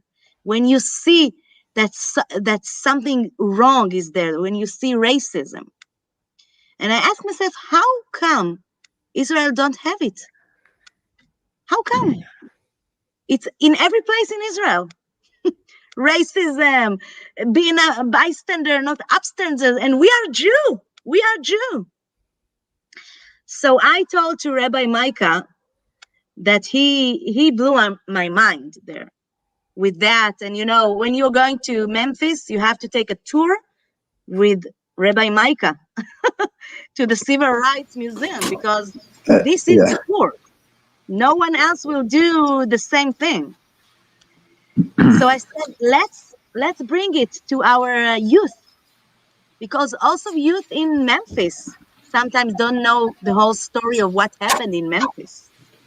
And that was amazing. Mishlachat, a delegation, Israelis and Americans studied together these issues of civil rights. And that was... Rinat, if I can, I think that is exactly the point that we want to focus when our two, not only rabbis to rabbis, but when our communities and our kihilot are studying these things together and learning from each other's experience. And first of all, I just want to say, your passion and your energy is just, it's absolutely infectious. I do want to hear a little bit about the struggle specifically for a building, because I want our people all over the world to sort of to really understand what this is all about. And I know that Noah will have what to say about that. And then I want to ask you, Micah, about how does this penetrate down into the congregation? How do whether we call them Jews in the pews or Jews on the couch, or how do they understand this, and how does it change their image, both of what Israel is and what social justice is and Zionism is? So if you would just say a word about the building, then I want to move back to Micah, and then I want to sort of bring it out to sort of some of the big questions and ideas that we're asking, if we can. Me? Yeah. So I will just explain that in Israel, you can't just take a building and say, oh, this will be my synagogue. No. You have to have a permission from the city, from the mayor, from the government, that this place can be a synagogue. Okay? So you have to vote in the Moatza. How do you say Moatza? The council, the city council. So you have to vote there. And it's all politics, because in Shoham, which is not a large city with 25,000 people, you have 20 Orthodox synagogues. 20. And not one Reform, conservative, or whatever. You don't have it. Because, as the Rabbi Stav said, we don't have them. They are not here. I can give them whatever they want, but he can't.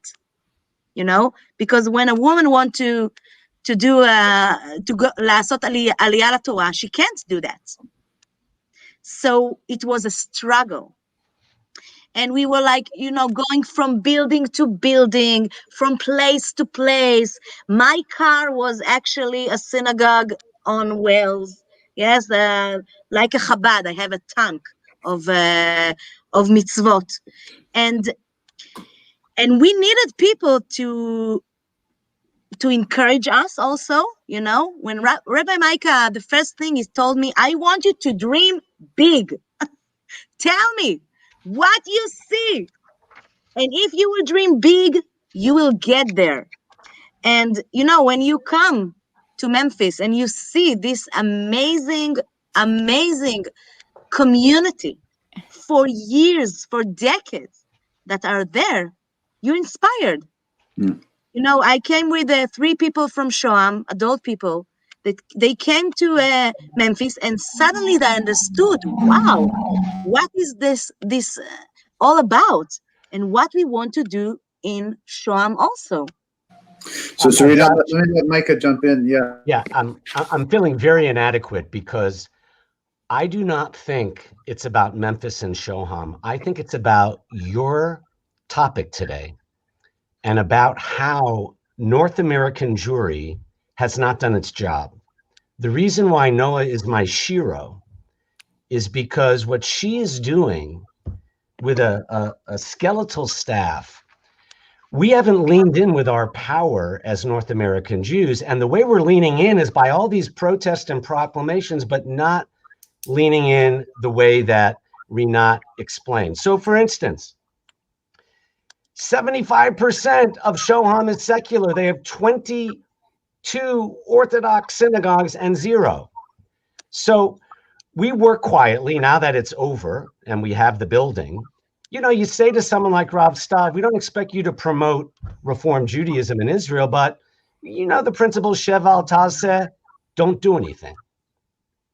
Because if you do, we'll expose it. Rinat, this brave woman, had a bat mitzvah class with about a dozen or 16 mothers and daughters for a year.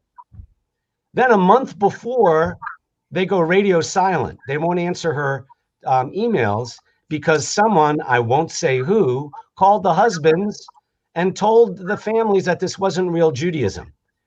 Well, when I heard about that, I didn't go public. I worked my channels. The power that North American Jews have to affect change in every city. Forget about national organizations. If we had centers of excellence as part of this confederation leaning in, if Memphis can do it, so can we. Only have 9,000 Jews in this city. What about the cities with 2 million Jews, 700,000 Jews, 25,000 Jews?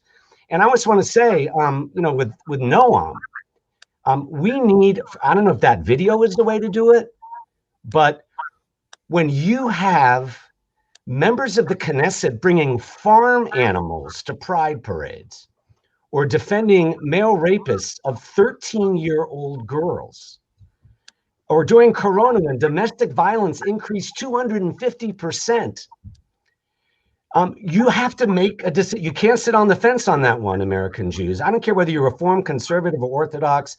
This is about values, a religious movement leading by values. So it's not about Memphis and Trump. We are just one example of what every community ought to do in this country.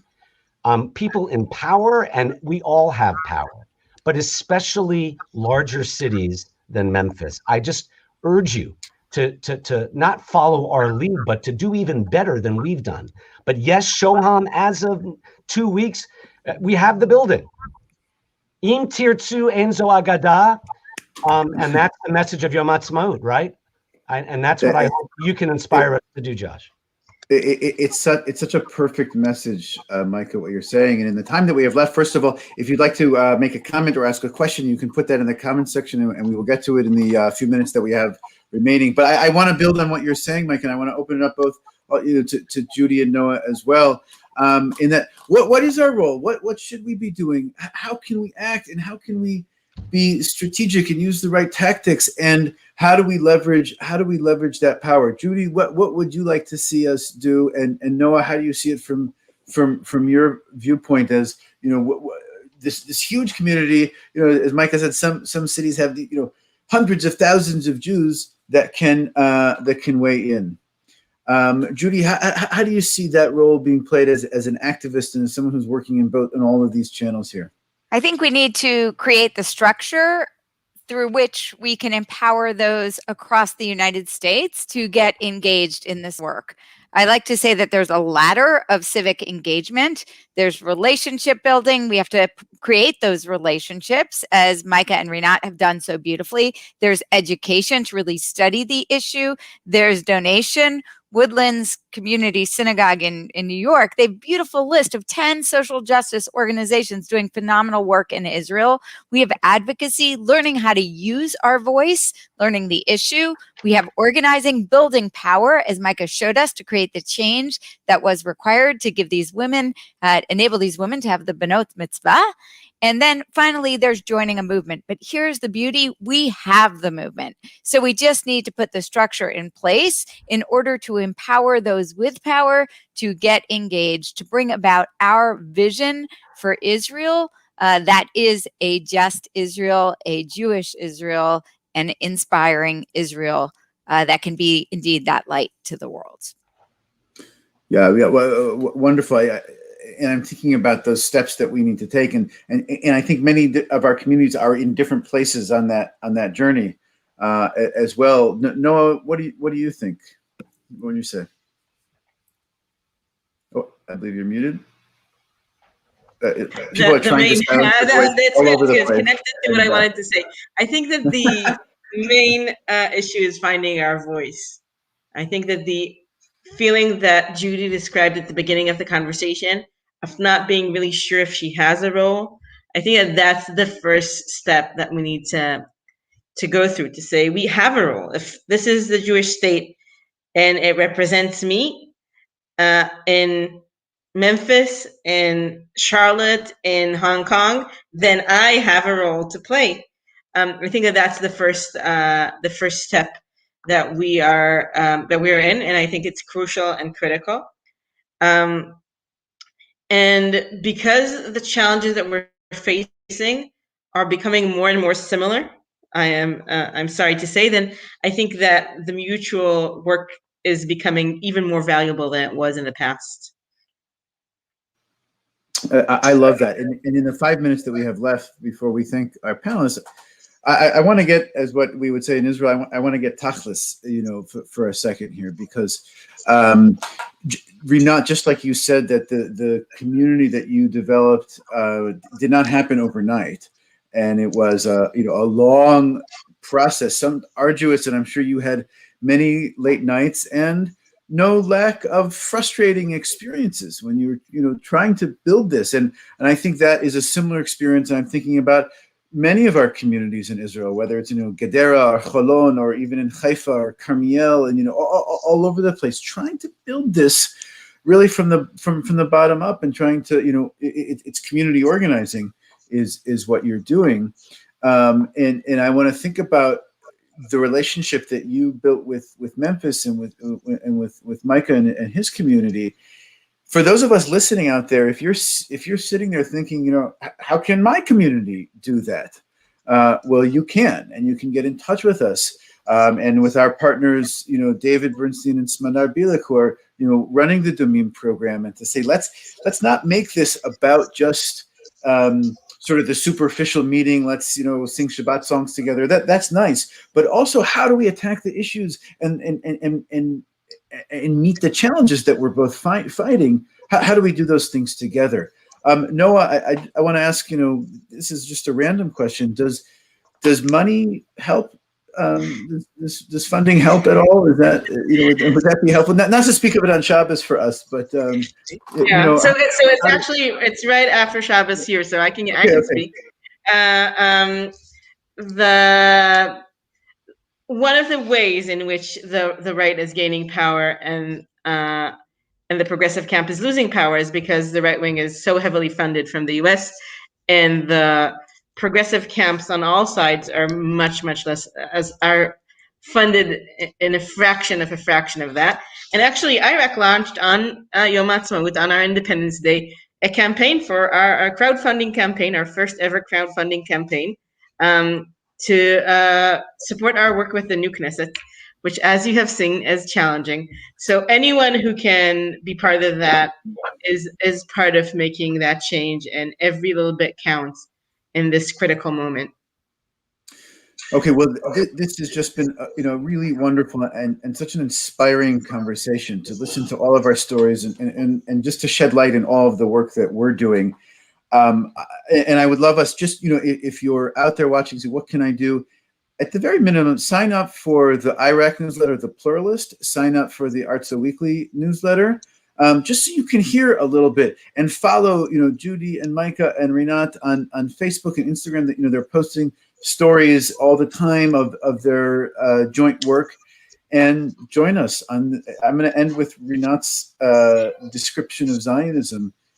Join us on this journey, this journey of Zionism, of justice, of tzionut tzedek, and get this book so that you can read it.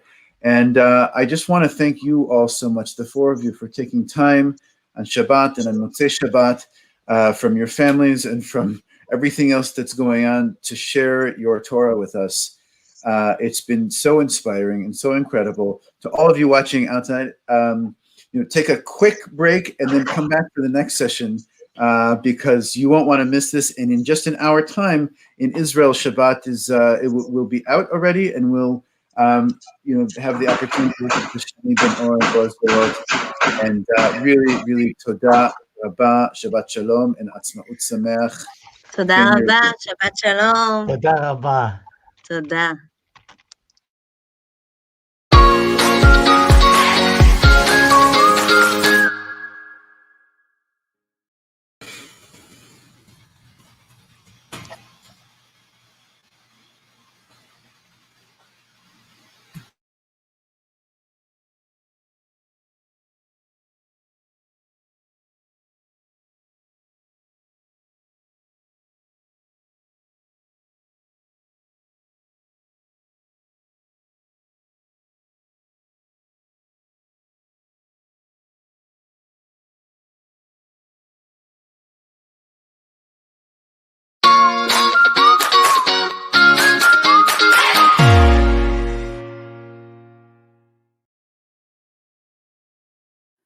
ברוכות הבאות, ברוכים הבאים, welcome.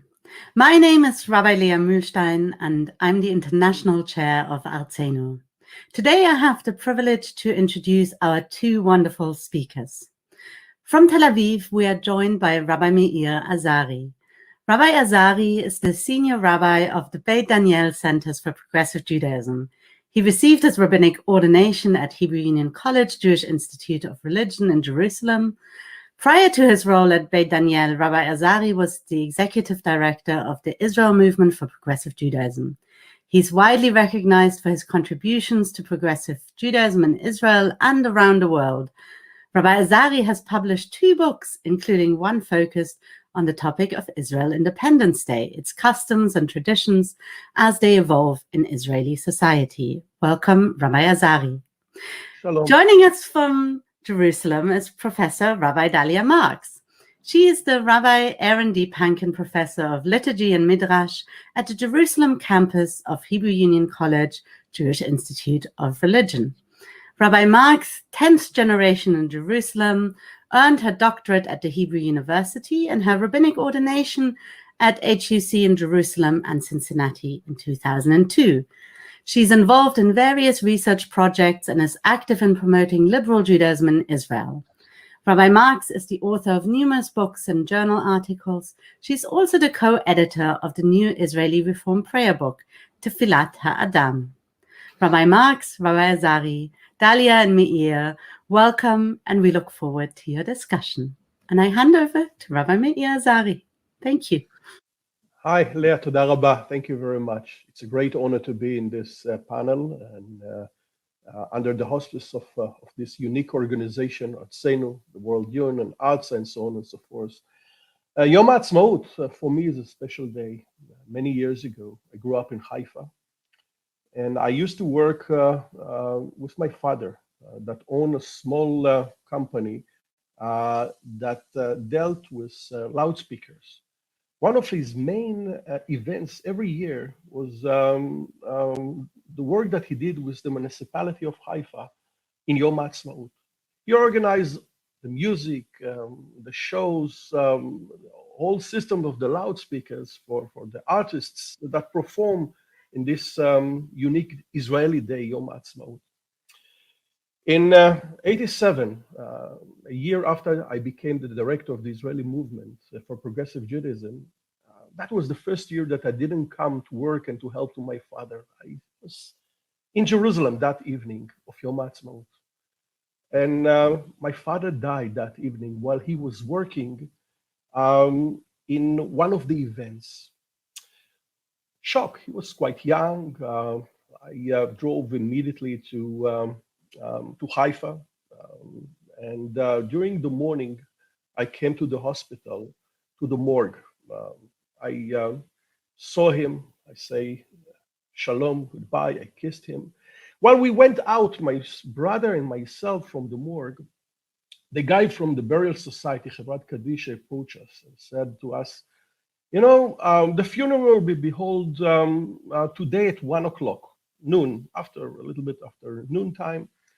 It was very early in the morning, I think 6, 7 o'clock in the morning. I said to him, what? This is a holiday. In the Jewish tradition, we don't bury people in a holiday. The guy said to me, you know, Yom Haatzmaut is not a holiday. It's a regular day. And I still remember until today the huge debate, emotional debate that I had with that ultra-Orthodox guy while my father is in the morgue a few meters from us. Should we bury our father in a Yom Haatzmaut that for us as a family was and still a holiday, a special day, a holiday? Of course, we didn't do that. But a few weeks later, I decided to devote my thesis, rabbinical thesis at the Hebrew Union College to check the whole story of Yom Haatzmaut, the meaning of that day to the Israeli society, to the Jewish world. And I wrote a book that was dedicated to my father and to his generation that built the Jewish state, Medinat HaYehudim.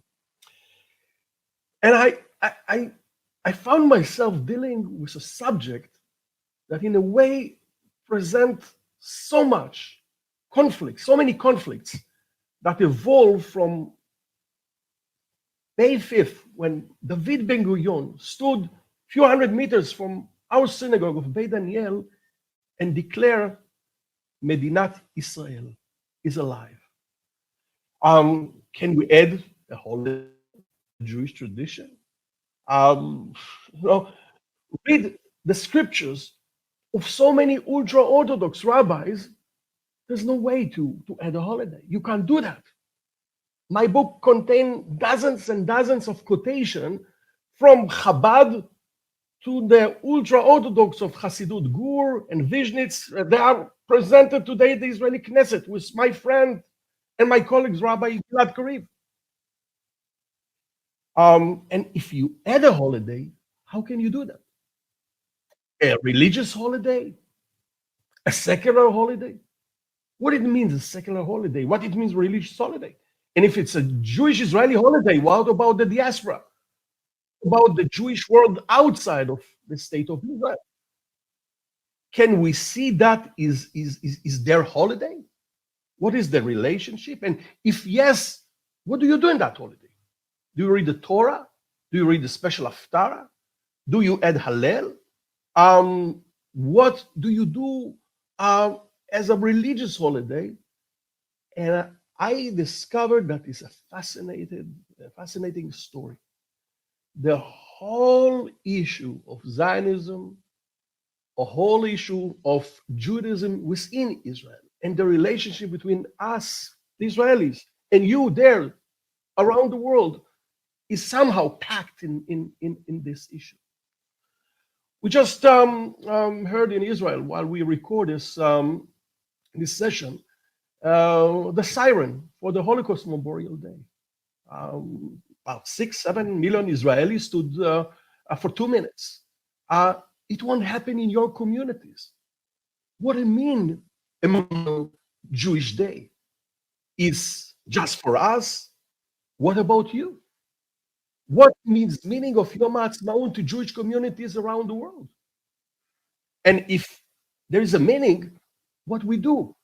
Do we read the same Haftarah? We read the same Torah portion? Do we say Hallel? It's fascinating how from those questions raise the whole story of different Jewish attitude to life, to Judaism, to the Jewish state, and so on and so forth. In Israel today, you can see that many Israelis do not celebrate the Israeli Independence Day. The Arab Jewish community, many from the Haredim community, Ultra Haredim community. In the religious side, people from the time that Israel withdrew from Gaza, many of them decided not to celebrate Independence Day anymore. And the question is, again, how do you do that? David Ben-Gurion said, first year of independence, let's do a parade that reflect the first year of Independence Day. They did a wonderful parade, but the problem is that the parade didn't march that year. The parents, the community in Tel Aviv just ran into the march, kissed the boys and the girls that just came out from the war. And David Ben-Gurion decided that he will create new Jewish holiday. He called the best Israeli writers, poets. He put them in an army base next to Tel Aviv. And he told them, look, guys, you will help me to create Haggadah for Yom Haatzmaut, special Haggadah for Yom Haatzmaut. We are celebrating, Ben-Gurion says, something that is no less than Yetziat Mitzrayim, the Exodus from Egypt. We just had the Holocaust. We just won the war. Let's celebrate. This is a great opportunity to remind the whole world and to us that something unique happened. The Haggadah was complete and was ready. And the ultra-Orthodox community that was in the coalition, as today, said to David Ben-Gurion, no way. You won't publish this Haggadah. The Haggadah was not published, and since 4950, Israel is still debating how to celebrate Yom Haatzmaut. Do we do a Torah reading? Do we do Hallel? Do we do civil society symbols? And for each one of them, there is a huge debate. For example, Israeli prize. Take the last few years. Huge debate. Who is going to get the Israeli prize? Is Yeshua Leibovich, Professor Leibovich, that came out about the normality of the settlers, can win the Israeli prize, can get the Israeli prize? Can a professor of math that brought huge achievements can get the Israeli prize while he was criticized the policy of Netanyahu government? What type of songs we sing while we raise the flags? Do we sing Shir LaMa'alot Beshuv Adonai et Shivat Zion Hayinu Kecholmim? Or we sing the Zionist anthem, that miracle never happened to us. We climbed on the mountain, we fought hard. There is blood that came out from the hard work that we did on our hands. We didn't wait for the miracle. What is the meaning of a Jewish state? A miracle or hard work that reflects the whole story of Yom Haatzmaut? We're still debating because we are young and new. We are still working hard in order to shape the question of who we are and what is the type of our relationship between us and you. And my call to the Reform movement, don't be outsider. The Jewish state is a fact. There are more Jews living today in Israel than any other place in the world. Actually, I think that there are more Jews in Israel than all the rest of the world. Israel is a major story in the Jewish life today. We as a movement needs to be in that debate that will shape Judaism of the 21st century. And part of the debate is the question of what is Yom Haatzmaut? What is the Memorial Day? What is the Holocaust Day? And how we together will beat the Jewish state, what will be a light for the nations, first to our nation, and then to the rest of the world. The debate is still on between us settlers, between us and the ultra secular community, between us and the ultra religious community. We have to raise our voice. And I'm very much upset that our movement that is doing fine during the last few years doesn't do enough. We need to be part of that debate, part of this fight. And yes, this is a fight, because the Jewish state is here in order to stay, here in order to be very meaningful in the process of shaping Judaism of the 21st century. So be with us, support us, help us to build the liberal Jewish attitude that allows Judaism to grow and flourish in Israel. I think that I spoke enough at this point. So Dalia, maybe we'll move to Jerusalem. It all begins in Jerusalem. Toda, Meir. I think this is a very good point when you ask the Jews, the world Jews, to be with us. I think we should also be with them. I think they are more faithful to us than we are to them. And this is something that, we as the Israeli society, not necessarily the Reform movement, but thank you very much for this call and for raising all these really meaningful questions that we will have to deal with today and for the rest of our lives, probably. When I think about what unites us today as Jews, there is so much that keeps us apart. We woke up to very sad news that one of our rabbis, Rabbi Arik Asherman, was beaten yesterday in a very cruel way by a settler, and he needed serious medical help. So we are still a long way to become a beacon to the nations and even to ourselves. So this is the reality we're dealing with these days. But if I think about one thing that really unites us as Jews in this country and in the entire world, is our attitude or relationship with time.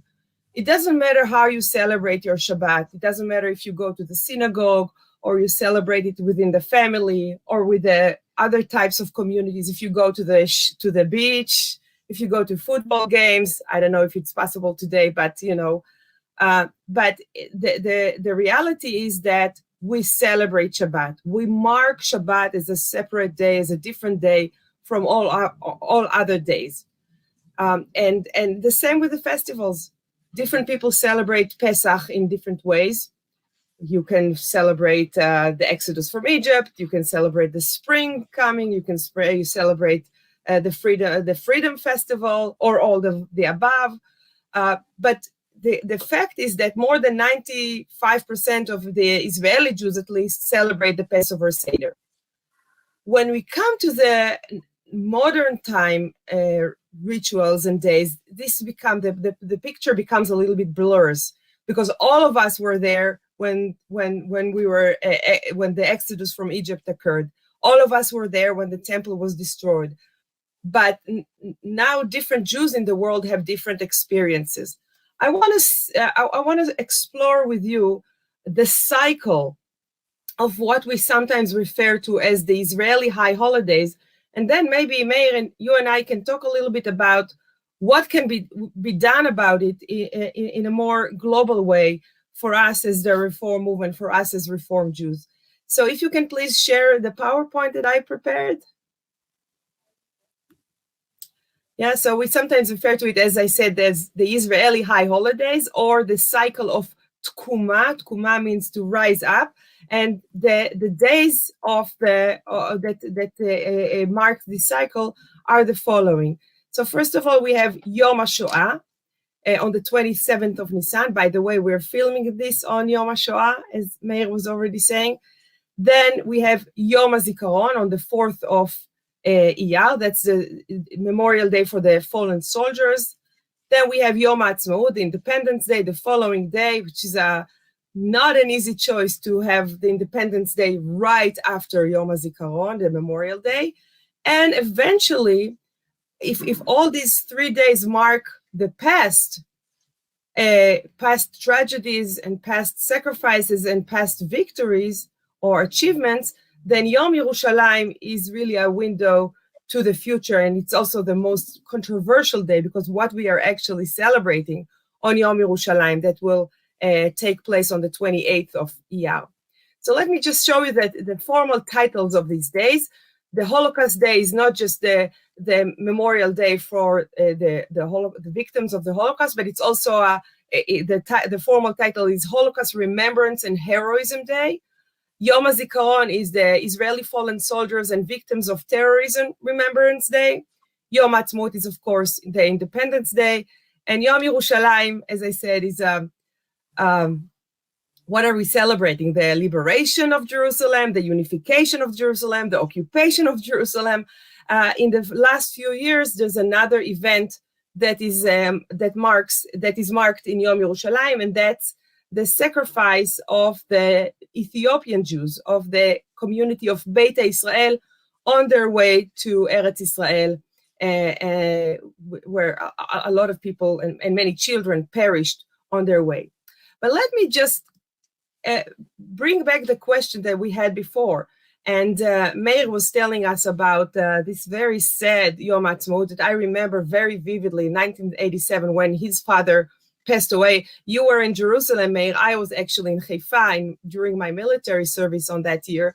So I remember it very, very clearly. I didn't know the story about your conversation with the ultra-Orthodox burial company person, but it's a very serious discussion you had on that day. That I think is very symptomatic to everything we do. What I would like to share with you very briefly is the types of days that we have in the Jewish calendar, not necessarily with regard to the Israeli high holidays, but in general. So first of all, we have Shabbat, of course, every seventh day. And according to our tradition, Shabbat existed before the people of Israel existed. Shabbat was created with the creation of the world. And then we have Yom Tov, or the festival, and Yom Tov is refers to biblical Yom Tov from the Torah. So we have the 3 pilgrimage festivals, and we have Rosh Hashanah and Yom Kippur, and we have Chol HaMoed, the week-long days that are of mixed nature. It's not a festival in the full sense of the word, halachically and otherwise, but it's not a normal day. And then we have the minor festivals, like Purim and like Hanukkah. And I distinguish the minor festivals from what I call here Yom Metzuyan, a special day or a marked day. That's, for example, Tu B'Shvat, the new year for the trees, or Tu B'Av, which is in the last few generations celebrated as the Jewish Valentine's Day, the Yom HaAhava, the day of love, if you want to call it this way. And then we have just common days. Sometimes in our calendar, we just have Stam Yom Shel Chol, just the normal days. And then we have fast days. So we have the 4 fast days that mark the destruction of the temple in Jerusalem, and we have the Esther fast before Purim, and so on, or the fast day of the firstborns before Pesach. So we have fast days that are marked as somber or even penitential, sad days in the calendar. And I would add that sometimes we have days that have mixed nature, and maybe Yom Haatzmaut should be considered as that. How do we celebrate Yom Haatzmaut? Here are some initial possible rituals. I think May already touched on some of them, and I just want to lay it out before you, because when we talk about liturgy or ritual acts that have to do with the Yom Haatzmaut, we have to remember that we're talking about civil religion, and civil religion exists, as far as I can tell, in many modern cultures, but in each culture it sort of acquires the specific nature of the religion of the people. So it's the civil religion in the United States would be something very different from civil religion in Israel. And I want to invite you to think and to ponder with us, what can it mean for Jews who live outside the state of Israel when we think about Yom Haatzmaut? So first of all, we have Hallel. Do we recite the Hallel, these special 6 psalms that we say on festival days, on Rosh Chodesh? And if we do, yes, Hallel marks special days, festival, celebratory days. And if we do we do the full Hallel, as we have it on Hanukkah and on Sukkot, and that marks a full joy and content? Or we do the partial Hallel that marks the fact that the world is not complete yet and not perfect, and we're still striving to something else. And if we do recite the Hallel, do we recite it with a blessing before and after the recitation of the Hallel, as it is the tradition when we traditionally recite the Hallel on festivals, or we do it without a blessing? You may say that this is a technical question, but actually this is a very meaningful question, because if we say it with a blessing, that makes it liturgy in the full sense of the word. If we say the Hallel without a blessing, then we recite sounds of Hallel, and that's something we can do all day long. It doesn't necessarily have to be liturgy. And then what about Torah reading? If Yom Haatzmaut falls on Monday or Thursday, we have the Torah reading anyway. But do we read from the Torah portion, or we read something special?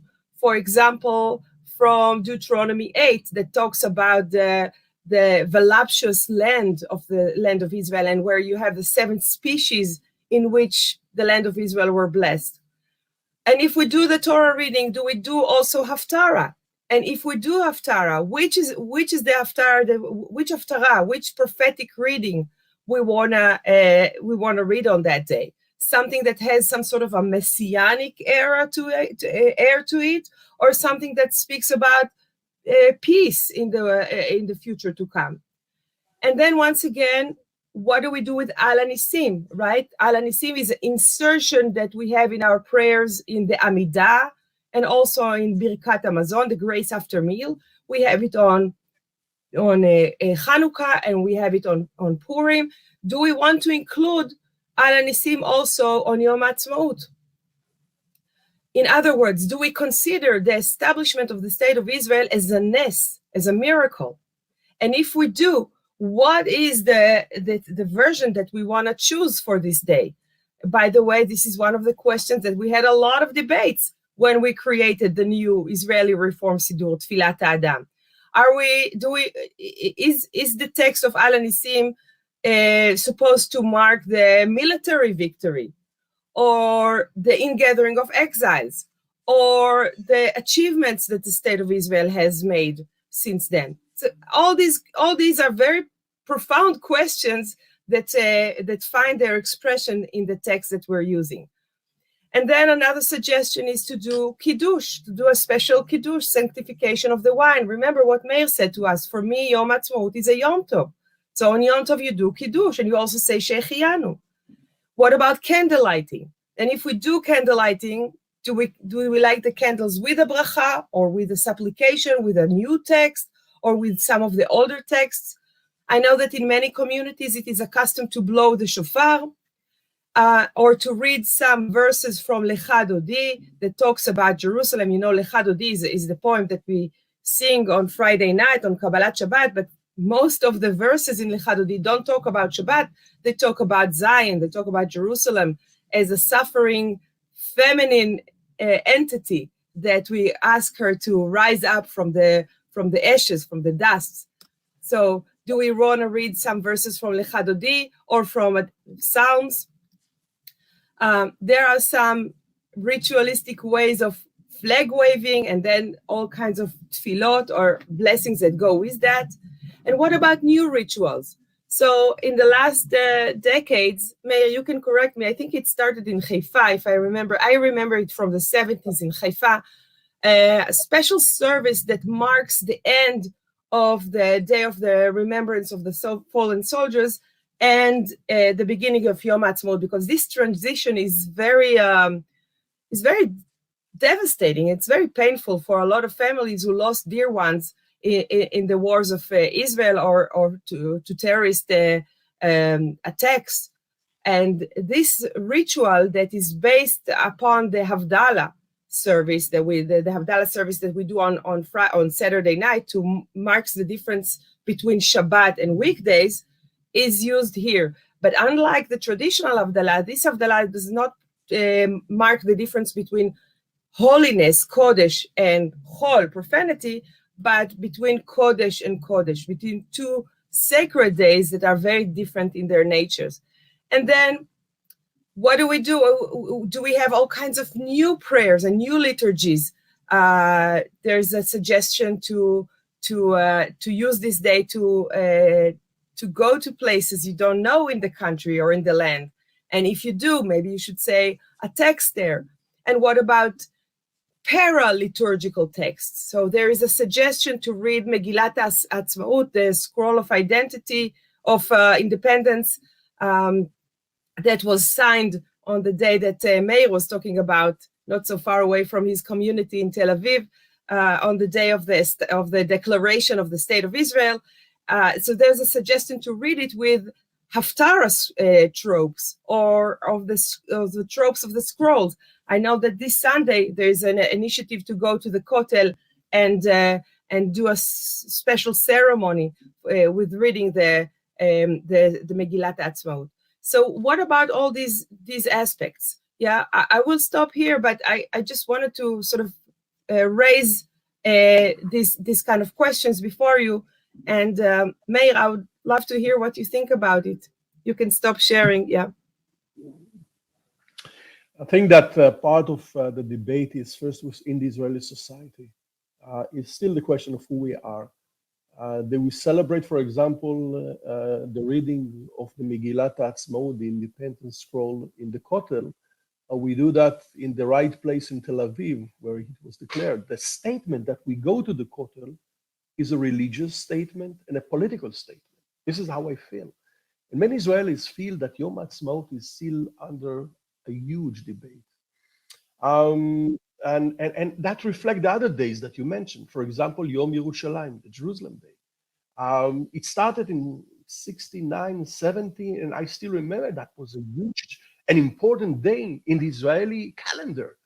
We, as kids, as young adults, we climbed to Jerusalem in 3 days journey in order to celebrate days of Jerusalem, the day of Jerusalem in Jerusalem. I still remember the journey from Haifa. If you will tell to Israeli today in Tel Aviv, you know, the 5 million Israelis that are living in the coast shore of Israel, let's celebrate the Jerusalem Day. I'm not so sure that they will celebrate it, and I'm not so sure that they will feel something as I felt during the 60s, the end of the 60s and 70s toward Jerusalem. That reflects a huge debate that exists within the Israeli society. I remember the Aliyah, and I think that you remember, first of all, that was a huge Israeli and Jewish holiday during the 40s, 50s, 60s. I still remember the marches in Haifa. The socialist Israeli community celebrating the flag of Israel and the red flag together in the streets, thousands, what thousands, tens of thousands of people in the street. Can we see a march like this in 1st of May this year? 10 people, 50, 100 people. Wow, no more than that. Dalia, we are still building our story, and our story is under change. 68 reflects a special journey, special point in the Jewish journey, and we celebrate Jerusalem. Jerusalem of today for many Israelis is no more the Jerusalem that we saw in 68. Yom Haatzmaut, I told earlier, and I said earlier, 20% Arabs, that citizens of the state of Israel, how they can celebrate Yom Haatzmaut. For them, most of them, it's the Nakba Day. How the ultra-Orthodox can celebrate. I mean, it's an Independence Day, it's a holiday. We're talking about a religious holiday, but 40% of the Israeli society doesn't see that as a Jewish holiday, as a religious holiday, as a holiday at all. And another story is the relationship between us and the Jewish community around the world. We We didn't count you, as we say in Hebrew. And we need to do more. We need to feel you more, to bring you into our scene, to bring you to our life. Just for example, Dalia, our Holocaust and Heroism Day, we are marking this day today in Israel. We talk about the partisans. We talked about those who fought in Russia, in the ghetto. But what about 500,000 Jews that fought in the Red Army? How many times, Dalia, we heard about them while we grow up in Israel? We didn't hear about them. We didn't hear about the heroism of the Jews in former Soviet Union. We didn't hear enough about the soldiers that fought with the Allies. How many Jews fought with the American army, with the British army, South Africa, Australia? How many Jewish heroes we can name in names? But each one of us knows the names of the partisans. We didn't take into consideration the diaspora. We need to bring the diaspora into our holiday and to make it our own holidays, the holidays of the Jewish people. And we have to build it in a way that will be sensitive to your life. And I urge the reform movement, our liberal movements around the world, be more sensitive to our story in Israel. Celebrate the success of the state of Israel, the problems, the challenge, but do something. Bring our story into your community as we need to bring your story to our communities. I think that the basic document that can be shared between those communities is Megillat Atzmaut, Independence Scroll, Independence Declaration. I think on this document, we can build a story that will reflect both of us. The Megillah talks about you, the diaspora. The Megillah talks about the challenge that we have. The Megillah talks about the Jewish history, talks about the exile, the Holocaust.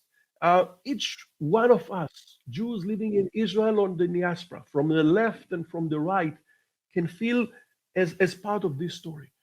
We have to teach this story. We have to bring this story in Yom Haatzmaut as a main, the main literature of this event. Yes, Hallel, no Hallel, Ala Nisim, not Ala Nisim is less important than the main declaration that after 2,000 years we have a state and we have a challenge. How this state will behave and what will happen in this state. This is the main challenge. I wrote a book about Ala Nisim and about Hallel, and can we shave in that day? Can we do a wedding in that day? Can we bury? As they wanted to bury my father, can we bury people in Yom Tov? This is Yom Tov and not Yom Tov. Who has the right to do a Yom Tov?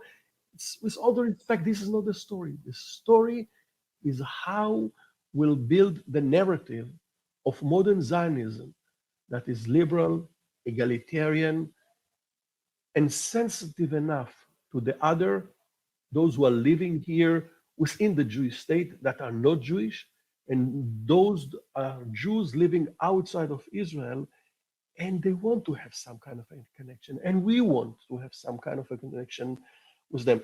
So Yom Haatzmaut, from my perspective, is a great opportunity to see all the debates that we see in our life between right and left, religious and non-religious, ultra-Orthodox and non-Orthodox, Jews and Arabs, Israel and the diaspora.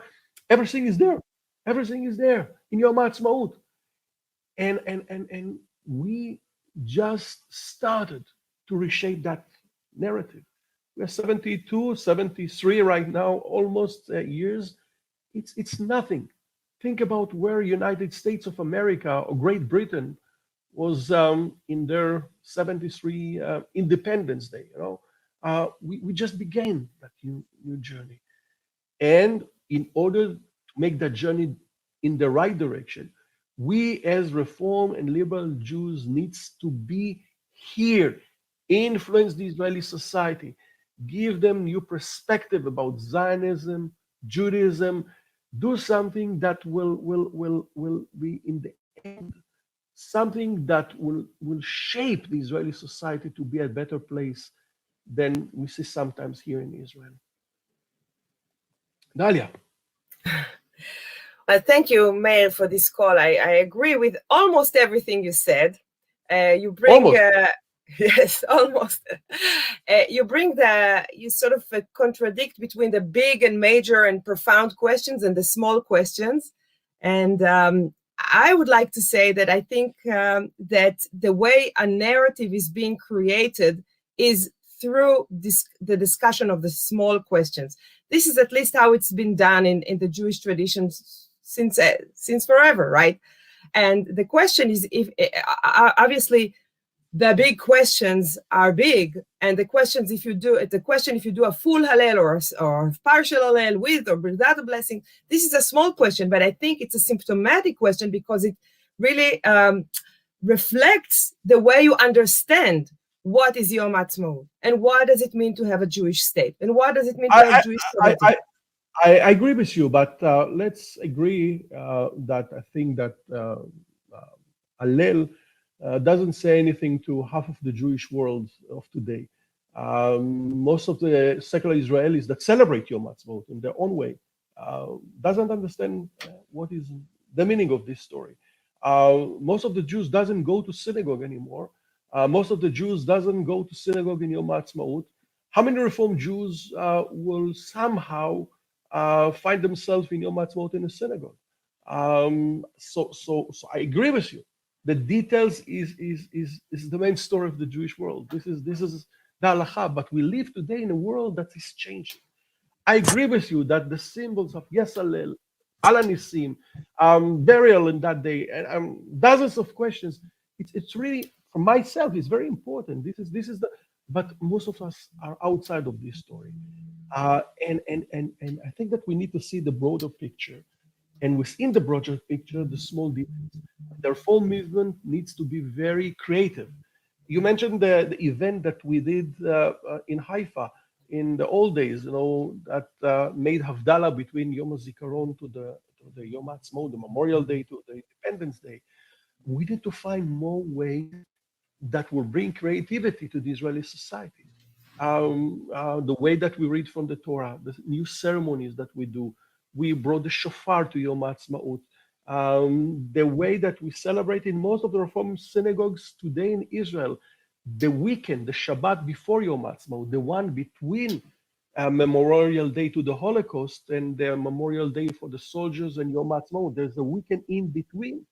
We call it Shabbat Kumah, a special Shabbat that reflects that connection between the diaspora, the disaster, and the establishment of the state of Israel.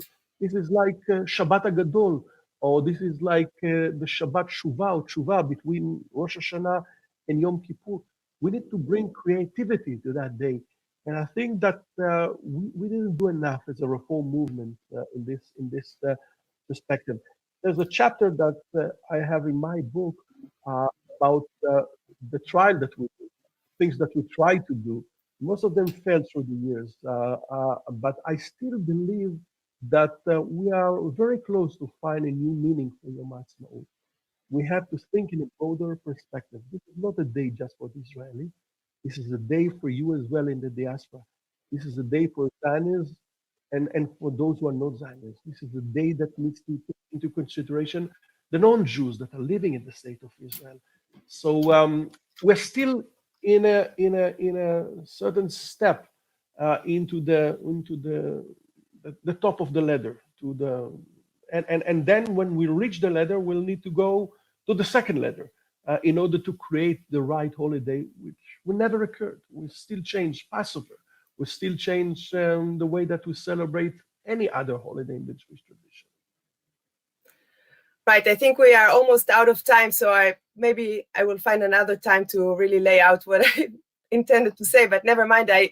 I'm smiling because just last night I had a discussion with my American students, my American rabbinical students, and they were asking how come we don't have a shared or accepted by all liturgy to mark the Holocaust Memorial Day. And one of them said, well, it just happened, so it's so devastating we didn't manage to create something. But actually, this was not always the case. we have quite a few cases within Jewish history that rituals or liturgy followed the events in a very, very immediate way. For example, the devastation of the First Crusade in Europe in the end of the 11th century. Right away, you can see our liturgical commemoration. So I'm not sure that I completely agree with you that it's a matter of time. On the contrary, I'm afraid that here in this country, at least, we sort of stopped talking with each other, and we stopped really creating the next layer or the next level of the Jewish life, and everyone is sort of withdrawing to their own communities, if it's ultra-Orthodox or national Orthodox or progressive Jews or secular Jews. And of course, we can talk about Arabs, and we can talk about people who came from the former Soviet Union, etc. But again, I believe, you say that Hallel doesn't mean a lot to a lot of people, but I believe that we as a religious movement, a progressive movement, I think also a Zionist movement, this is our task to work to promote these things, to try to think about a valid and appropriate set of rituals to commemorate the current state of us today as Jews in the world. So when you spoke about Yom Yerushalayim, and I live in Jerusalem, this has become a very, very difficult days for a lot of us, because you see the Mitzad Adgalim, the March of the Flags, young Orthodox people, mostly boys, march into the Muslim section of the old city with flags and some sexist and nationalist and anti-Palestinian, anti-Arab, anti-Muslim slogans. And that has become a very difficult day for a lot of people. We try to propose our own way of looking at what does it mean Yom Yerushalayim, as a day of hoping for the future, that Yerushalayim will really be shalem, will be really complete, not in terms of the east side or the west side, but in terms of what we are aspiring from this for this place to be with our neighbors, with all kinds of our neighbors. You know, I live in a neighborhood that we have the Palestinian on one hand and the ultra-Orthodox on one hand. Life here is not so always easy, but I think this is our task. And as a religious movement, as a religious progressive movement, this is our task to do it also ritually and liturgically. So thank you very much. And this is a great opportunity to ask all of you to join to our journey to somehow shape the future of the Jewish state, the future of our movement. Bye.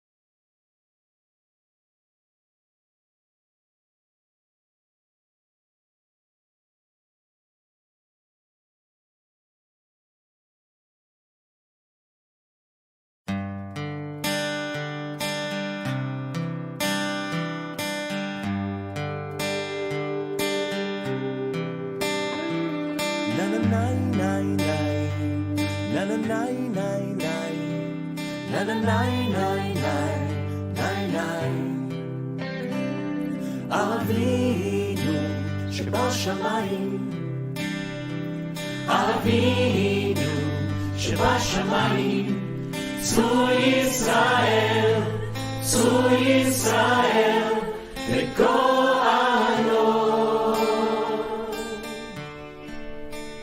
Wherever I go, wherever I roam, I always know I have a home.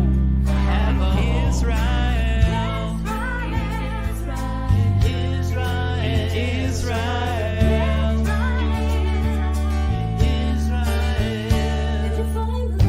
If I'm lost, don't grieve.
nine, nine, nine.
גם למראה נושן יש רגע של הולדת, שמיים בלי ציפור זרים ומבוצרים, בלילה הסהור מול חלונך עומדת עיר תבולה בבכי הצרצרים, ובירותך כי דרך עוד סופה אל הלך, והירח על כידון הברוש, אתה אומר אלי העוד ישנם כל אלה, העוד מותר בלחש בשלומם לדרוש, מאגמיהם המים ניבטים אלינו, שוקט העץ ועודם הגילים, לעד לא תעקר ממני אלוהינו, תוגת צעצועיך הגדולים.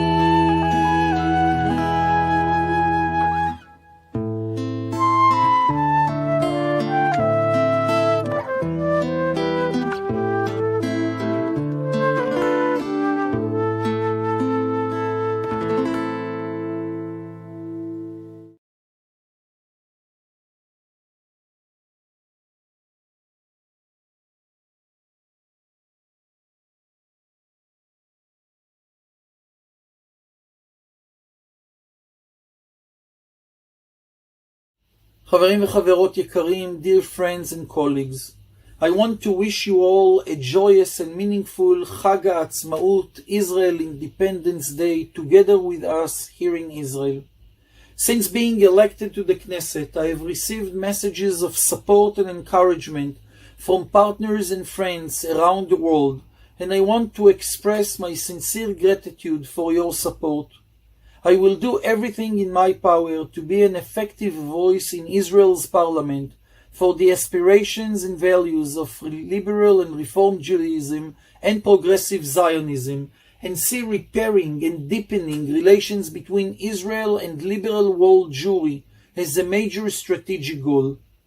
As I know you are aware, in Israel we first commemorate Memorial Day, Yom Haatzmaut, and then move to celebrate our independence. Yom Haatzmaut is the time when we remember those who have made the ultimate sacrifice so that we can live in freedom in our homeland. Then, and only then, we can make the transition to joyous celebrations of Independence Day.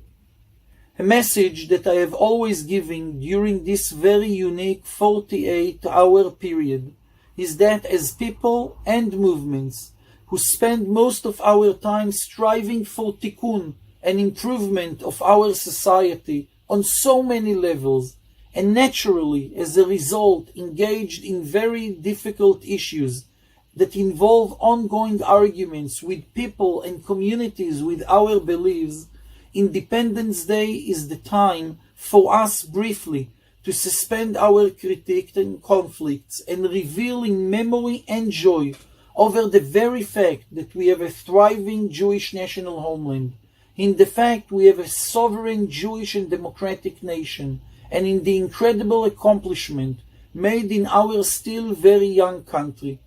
This is a time to remind ourselves that having an independent Jewish state is the fulfillment of a dream of generations.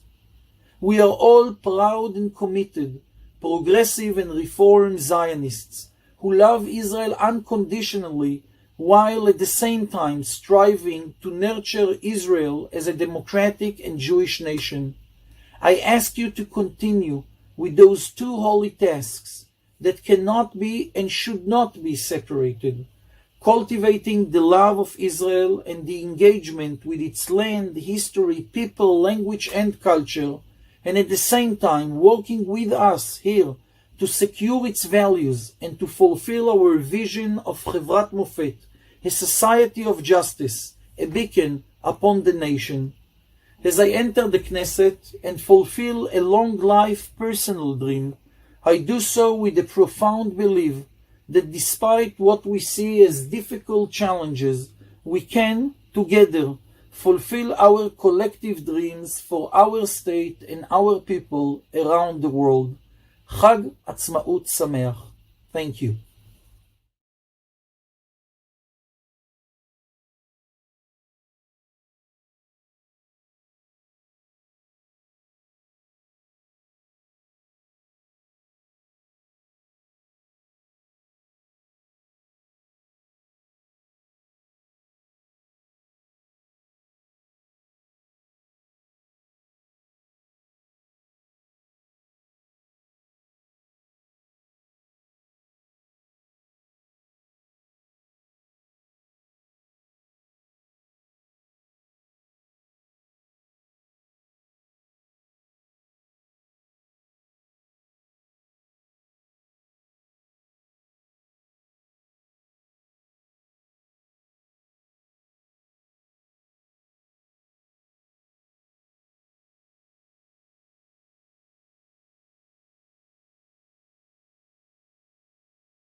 Shavua Tov, how wonderful it is here to be with you at this Havdalah service and concert. These are really exciting times here in Israel, at the IMPJ, at the Israel Movement for Progressive and Reform Judaism. We have had such an exciting period the last 2 months or so. To begin with, we had the Supreme Court pass a ruling recognizing all conversions done by Reform rabbis that must be registered in the Ministry of Interior. That is a huge step for us here in this movement. Secondly, our Sidur, the new Tfilat HaAdam Israeli Reform Sidur. What an incredible piece of work. It is something that is a piece of liturgy run by our movement together with our our rabbinic council. It is something that is being asked for around the world. I know that you've got them in England as well and in places around the world, and we're really very excited about it. It's something wonderful to pray with, and we're working on a translation. We're also going to a second printing very soon. And last but not least, on April 6th, Gilad Kariv, our former CEO and president, was installed as a member of Knesset, and he is now our representative. It was so moving. Just before that, before his going off to the Knesset, we all met at the egalitarian section of the wall for a most moving send-off for Gilad. We will find many opportunities to spend time with him as we move forward, and he is going to be a fabulous representative of ours. We know that this is a period of changes and opportunities. We are taking them very seriously, but at the same time, as we return to a post-COVID era here in Israel, we're very excited. How do we go back to our communities? Where do we find a hybrid manners of tefillah, of prayer, and so many other wonderful things that we can look forward to. It's wonderful to be able to spend time and to have such wonderful partners. And we look forward to seeing each and every one of you return to Israel as soon as possible. We look forward to praying with you, to dancing with you, and we know that you are our partners wherever you are in the world. It is such a good feeling to have that for us. So I want to wish you again, just as we finish this weekend of Yom Haatzmaut, Yom HaZikaron, and to say thank you for all you do for our movement and for being the partners that you are. Toda rabba. See you soon. Lehitraot chaverim.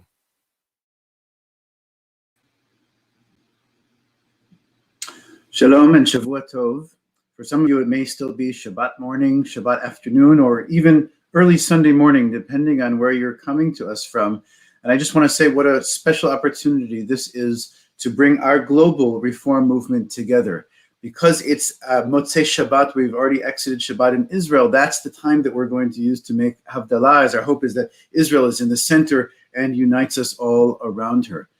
I want to thank everybody who helped put this incredible weekend of programming together, from our Thursday ceremony, from our Israeli reform movement, where we got to learn with so many Israeli rabbis and hear moving and inspiring words, to last night's Oneg Shabbat, where we all came and sang together, to this afternoon and this evening's programming, where we learned from our new Olim from around the world coming together to the reform movement in Israel, to partnerships between Israel and the diaspora, and to new and interesting ways of thinking about this holiday as an opportunity to express both our religious views and our Zionism together. And now I'm so excited to culminate in this beautiful concert with our two premier musicians coming out of Israel, out of the reform movement, Shani Ben Or and Boaz Derot, and the Nigunim Ensemble from Jerusalem.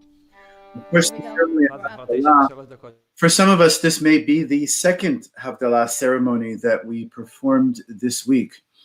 Some people made the Havdalah, the separation between Yom HaZikaron, the day of memorial for Israel's fallen and victims of terror, to the celebratory atmosphere on Yom Haatzmaut. And now we come together once again to separate Ben Kodesh Lechol, between the sanctity of Shabbat and the rest of the week. And we do so using our candle, our ner, our bisamim, our spices, and our yain, of course, to try and incorporate the five senses that we can see, smell, hear, taste, and touch. So too has this program been trying to bring us together, using our senses to hear and speak and see each other in person as much as possible. As technology and during this time of a global pandemic, we've been able to really come together in new and different ways and to understand the richness that is our movement. So with that, I hope that you will join me in making this transition between Shabbat and the rest of the week. And I'm so honored to be with our good friends, Shani Ben Or, Boaz Derot, and the Nigunim Ensemble.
יחולל איילות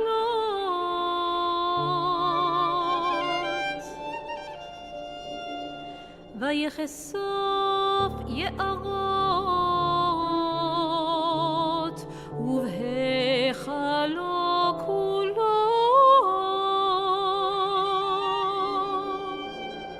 אומר כבוד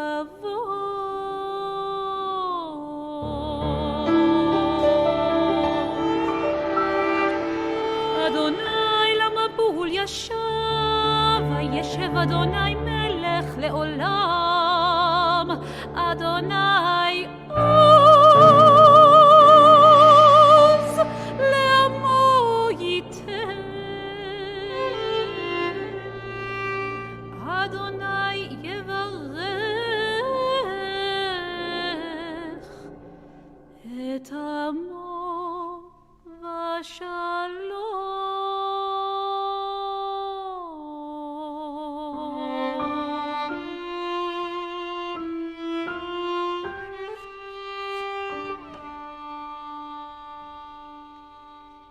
הנה אל ישועתי הבטח ולא אבחר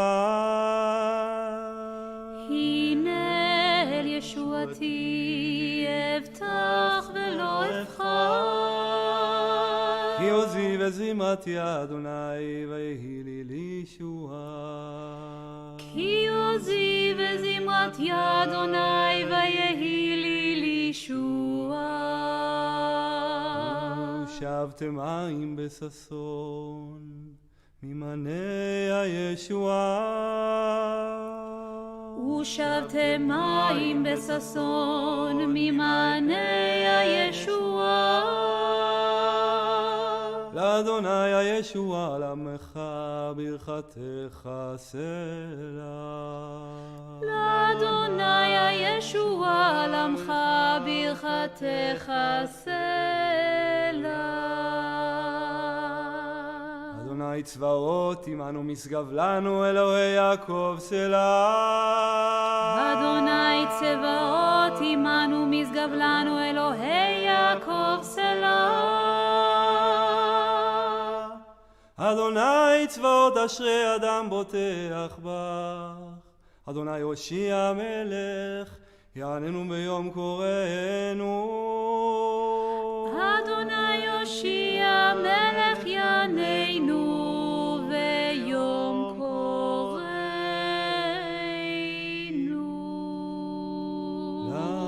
ליהודים הייתה אורה ושמחה וששון ויקר כן תהיה לנו כוס ישועות אשא ובשם אדוני יקרא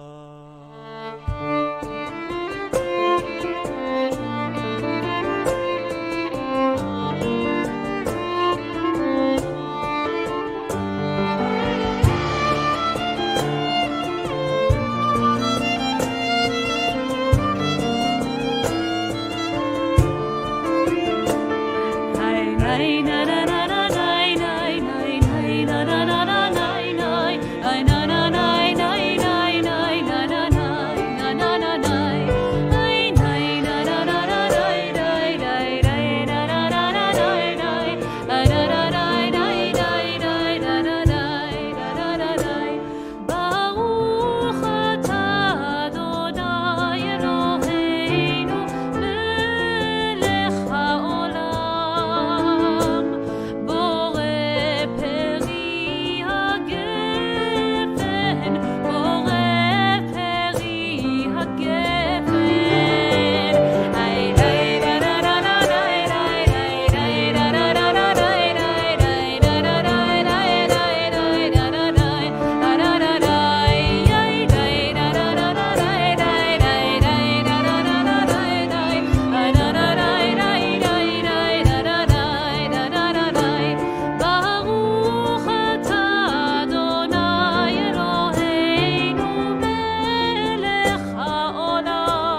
אתה אדוני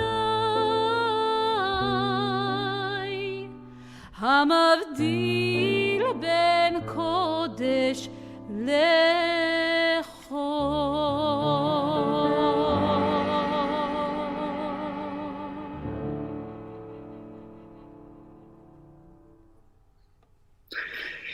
שיר המעלות לדוד. שמחתי ואומרים לי בית אדוני נלך, עומדות היו רגלינו בשעריך ירושלים. This is the joy of our journey. We are going up to the house of the eternal. Our feet stood inside your gates, Jerusalem. So glad it's for all of us to are together, this extended family, with the Israel movement of the Reform movement, with ARZA, the USA, arzenu, Olim, and the World Union. We are so glad to make this distinction with how we travel and we move from the darkness to the light, from Yom HaShoah Be'Agburah, Yom HaZikaron to Yom Haatzmaut and today, to receive a new week with the hope, because the Israel, our Jewish people, never give up. And we sung with proud, Lo Abda Tikvatenu. We never lose our hope.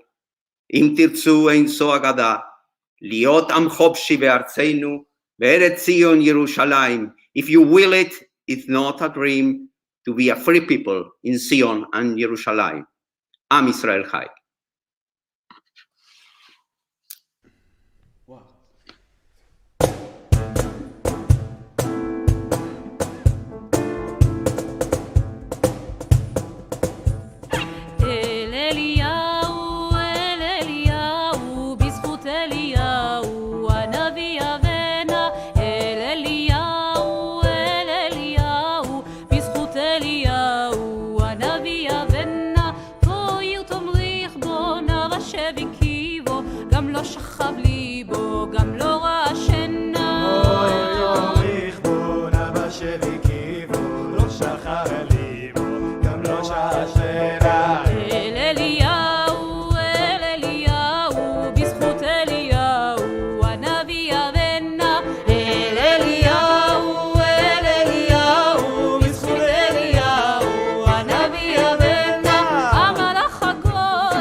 Shavua Tov! We're clapping hands for you all around the world. We feel your presence, even though you're not here with us physically, you're here with us in spirit, and what a wonderful way this is to close a week of celebrations for Israel's 73rd birthday, years of independence, and to open a new week with you. And that piyut you just heard, that religious poem, sang the praise of Eliyahu, and you probably in your homes around the world sing different variations and different poems that bring this presence, this person into our lives, Eliyahu Hanavi, who was a certain figure in the Tanakh, in our Bible, somebody who was very extreme, somebody who really was very stubborn. Right here in Israel, we know what it's like to be very stubborn. Oh, we do. Oh, yeah. And we are ourselves. But you know what? Later on, his character was redeemed in our Mikorot by our sages, who turned him into a character that was very, very different than that, to one that's with us in all of our simchas, and really kind of brings a message of peace and even of geula, of redemption and of hope. And so this also reminds us, Boaz and I were thinking about it together, of a similar Havdalah ceremony that we did, special for the transition between Yom HaZikaron and Yom Haatzmaut. We do this every year as an ensemble in the first train station in Jerusalem. Maybe you've been there.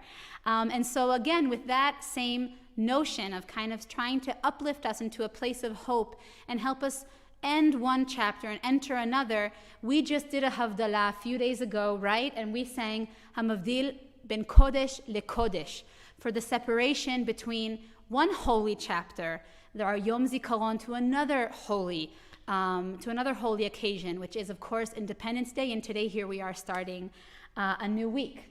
So I think we can jump into our music as well, and we'll continue with a piece, a setting of ours, to words by Rabbi Cook, and we'll be sharing them in a moment. But first, let's learn the nigun.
This melody is Hayashan Yitchadesh V'Achadash Yitkadesh, a teaching by Rabbi Cook, telling us that the old shall become new and the new shall become holy. Hayashan Yitchadesh V'Achadash Yitkadesh. Hayashan Yitchadesh V'Chadash Yitkadesh.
It looks like a recording, right? It looks like we're in a recording. We're used for these pre-recorded sessions. No, it's not. We're live here in Yerushalayim. We're so proud to be here. And just seeing the names, some of our colleagues and friends and rabbis and teachers who are now mentioned by, you saw the caption now. One of them, for instance, is Rabbi Judy Schindler. We composed this piece, Shad Yitchadesh, for a special tefillah we had with the CCAR a few years ago as Judy Shalom.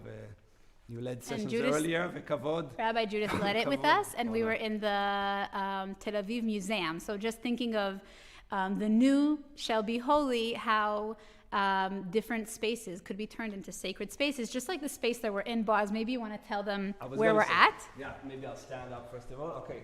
However, we're in an amazing studio in Jerusalem, a historical studio, many years, the Jerusalem Music Center. And on this piano, greatest, pianists and musicians have played and have led master classes. And recorded, as we're really honored to be here. And really thank you for the tech people here and the production itself, enabling us to be here. It's just fun. Hope you're gonna enjoy more music of us. Who are we? Okay, Yoel Dorot on the drums. Shalom, Yoel. Okay. Maybe Tomer Rinat is our extremely talented violinist. Shani Ben-Or. And of course, Boaz Dorot. We are the founders of the ensemble, and we'll tell you more about Ensemble Nigunim through our music, right? We'll tell you the stories, and you'll be able to learn a little bit more about us. So the next piece, if we think about, it's true, the space that we're in, wow, the music that this place produces. By the way, in the first neighborhood that was built outside of the ancient walls of the holy city, Mishkenot Sha'ananim, that's where we're at right now. So the next piece we're going to sing really talks about a beautiful voice, one beautiful voice, the voice of the female character from Shira Shirim, the Megillah of Song of Songs.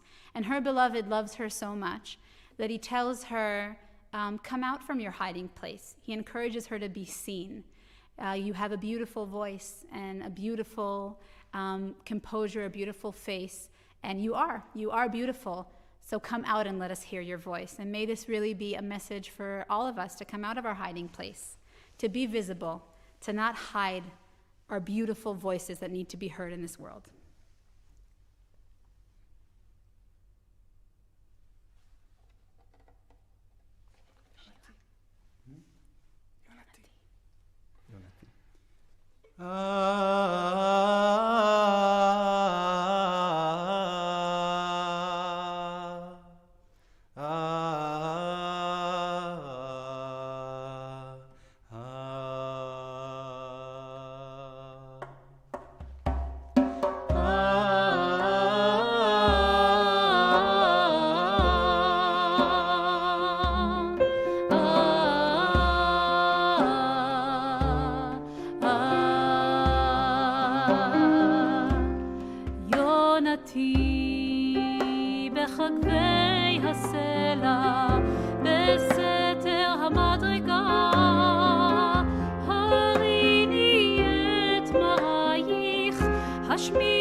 Shalom, shalom to all those people, Hashmi'ini, that are raising their voice and saying hi from Connecticut and from Italy and from Philadelphia, and continue telling us where you're from. Right before we started, we said, wow, what a world we live in that we've been performing so long and leading prayers without the people, without the sacred community, right? I think, Tomel, you were saying, let's make sure that the Corona doesn't make us continue to mainly perform without an audience, because we need you. And so it really helps us and reassures us to see where you're from and to see that you're with us, and thank you. All right, we warmed up. So I think let's take it up a notch. All right, we want to start having a little bit of fun. It's a new week. Here we are from all around the world. And something that we know to do very good together, we know to create new music together, to sing a new song. שירו לאדוני שיר חדש, שירו לאדוני כל הארץ, שירו לאדוני ברכו שמו, בשרו מיום ליום ישועתו. שירו לאדוני שיר חדש, שירו לאדוני כל הארץ, שירו לאדוני ברכו שמו, בשרו מיום ליום ישועתו. ספרו בגויים כבודו, בכל העמים נפלאותיו, כי גדול אדוני ומהולל מאוד, נורא הוא על כל אלוהים. שירו לאדוני שיר חדש, שירו לאדוני, שירו לאדוני כל הארץ, שירו לאדוני ברכו שמו, ספרו מיום ליום ישועתו. ספרו בגויים כבודו, בכל העמים נפלאותיו, כי גדול אדוני ומהולל מאוד, נורא הוא על כל אלוהים.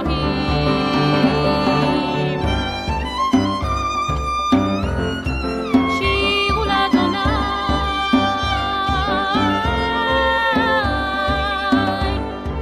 Tomel Rinat.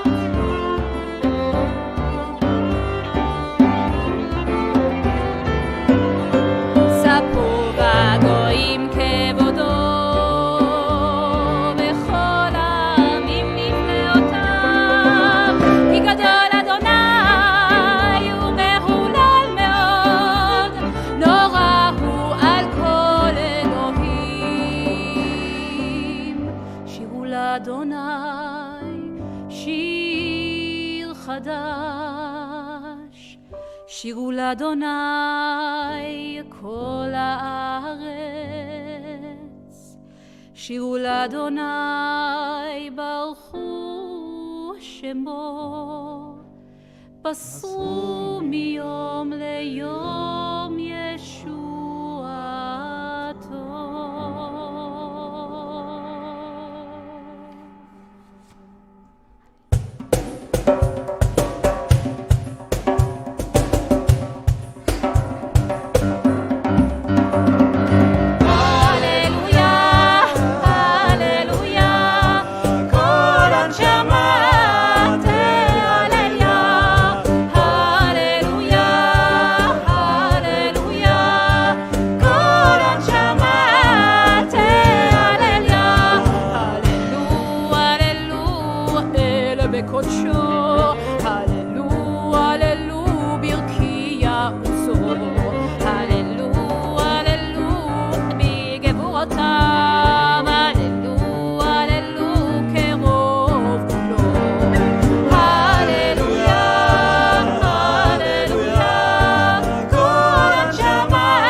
השופר,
Tov.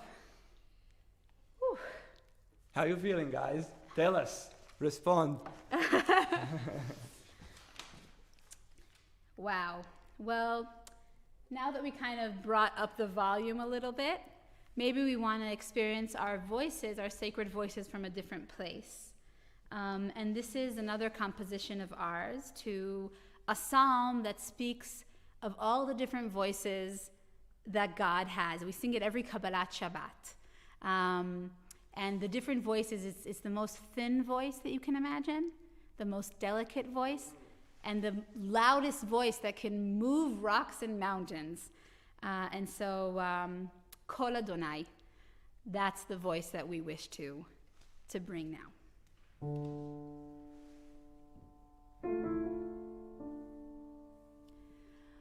Kol Adonai al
מחולל איילות,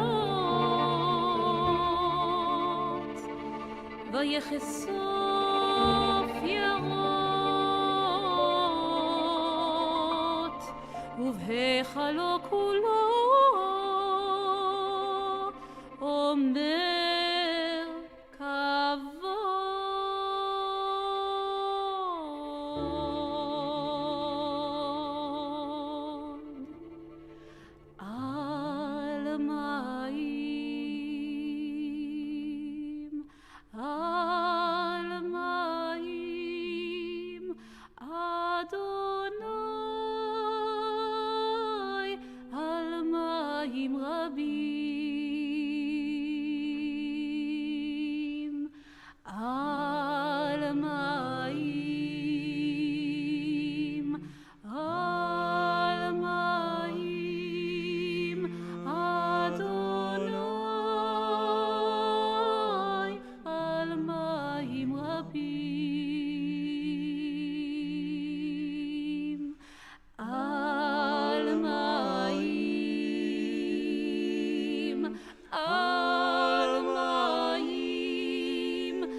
Shani, maybe we tell a bit about our background, where we came from.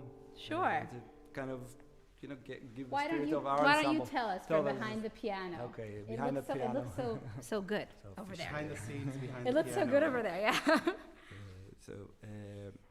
Together with Shani and Yoel, actually, we were born and raised in a Reform Kehila in Jerusalem, Kehilat Kol HaNeshama, which is a big Reform Kehila in Jerusalem, and three of us are still involved in the Kehila, and it's exciting. It's special to be raised as Reform. I'm talking about the 1990s, and we're excited to be still involved till these days. And at some point, we took our, I would say, skills and kind of mixed them and blended them, our passions, if it's the tefillah and if it's the music. And this is how the ensemble evolved more than 10 years ago. Yeah. Wow. And we've been together for a long time. I mean, Boaz and Yoel have been together for the most time because they were born in the same house. They're brothers. But we became a little bit of a family. And something that, besides the Havdalah ceremony for Independence Day that we were telling you about, that we kind of do, we have a few things that we do regularly, right? Like summers that we do Kabbalot Shabbat, also in the first train station. And another event that we do is we provide the music, the sacred music for the ordination ceremony on the HUC campus, Taub Family Campus in Jerusalem. This is very exciting because I will be ordained in November as the first Israeli Reform cantor in Israel and Rabbi. And so I'll be also accompanied by my family, my friends, by this beautiful ensemble. And we've had the privilege of sometimes being able to compose and offer new music for this very ancient ritual and sacred occasion. So we want to share the priestly benediction that we composed a few years ago when it was, how many rabbis was it? 100 rabbis. Israeli rabbis. Israeli rabbis were being ordained, and so for that special occasion, they asked us to compose a priestly benediction. And you might know that the priestly benediction that you also hear on the bimas across the world and in different maybe bar bat mitzvahs and different ceremonies in the Reform movement, it's one of the most ancient texts that we know. It was found in a cave where they would bury Jews, one of the most ancient tefillot that we have in our record. So we decided to compose it with the help of a dear friend and mentor of our Rabbi Dalia Marks, who is also the editor of this new Sidur Tfilat Adam of the Reform movement in Israel, together with Rabbi Alona Lisitza. They edited this beautiful prayer book. Rabbi Dalia Marks helped us think about the text and also adapt it a little bit, and we'll tell you about it as we sing it. All right, so here we go. And Tom, you have a part, so you'll need to sing with us, and Yoel and Toma will do that here. Yeah, it's your part to hold, and we know you're with us. We know you could do it.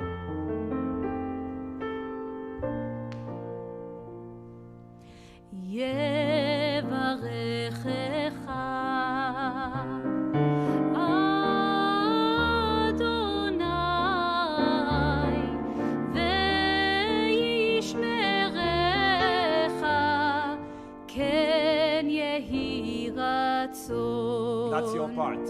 Let's do it. כן יהי רצון, יאר אדוני, פניו אליך, ויחונקה. Guess what? כן יהי רצון, יישא אדוני, פניו אליך, וישם לך שלום,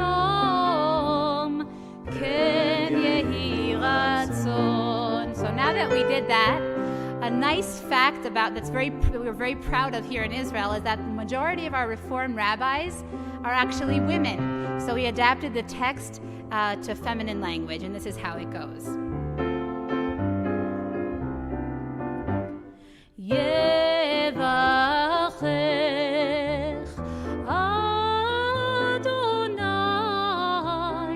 ve'yishmerech ken yehi ratzon Ya'er Adonai panav elayich v'yichunech ken yehi ratzon Yisa Adonai panav elayich ve'yasem lach shalom ken yehi ratzon.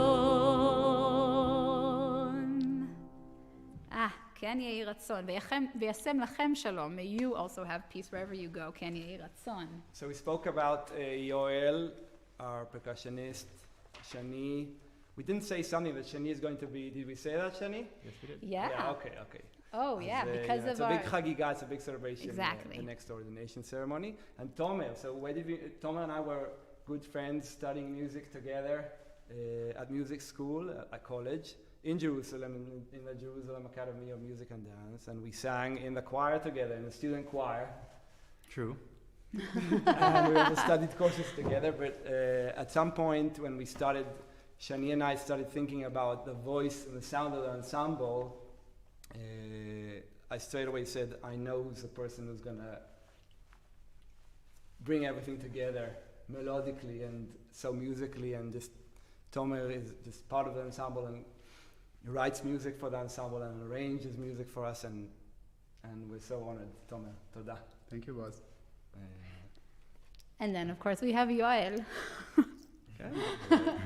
who's just who we all grew up together. But look, I think that's also part of the story of the ensemble, is that we really did grow up in the Reform movement in Israel. And Yoel, Boaz, and I would sleep in sleeping bags inside of our shul when we would do all kinds of seminars, and we spent summers together and doing all this stuff. And then we also became musicians and came back to kind of our spiritual home and create together, and just found out that we're also wildly talented. So it's just a big blessing. So Shani, in case somebody wants to find our music, or follow us somehow, or reach to us. So you have that little message that's now popping up, that you can find us on Facebook, you can find us on Instagram, Nigunim Ensemble with 1G, with 2 Gs, with 1G. This is always a big question that people ask us. So please be in touch. All right. Well, the next piece we want to sing, we're kind of coming to the end of our concert, of our mesiba, of our chagiga, of our celebrations. And this is also from a psalm that is recited as part of our Kabbalat Shabbat, and we definitely sing this version of ours to Ol Zerua in Kabbalot Shabbat that we lead in a variety of different places and with different communities, ba'aretz. We feel like there is a bit of a message here that maybe I think it's also the time to say that we are celebrating, and I think it was a year that it was very complicated and brought challenges on a personal level, in the countries that we're from, and globally. I think we're all connected in a different way through our struggles. We'd like to also be connected through our good deeds. Ol Zerua tzaddik.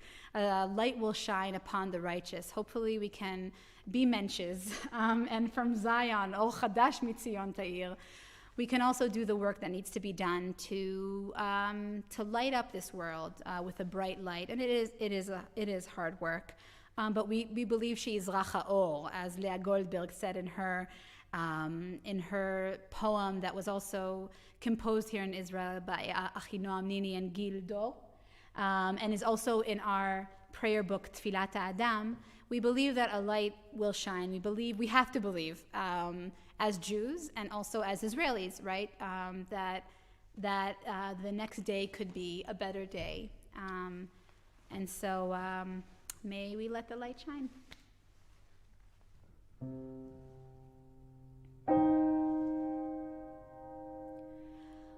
אור זרוע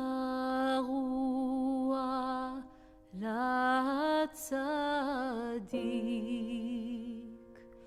ולישרי לב שמחה.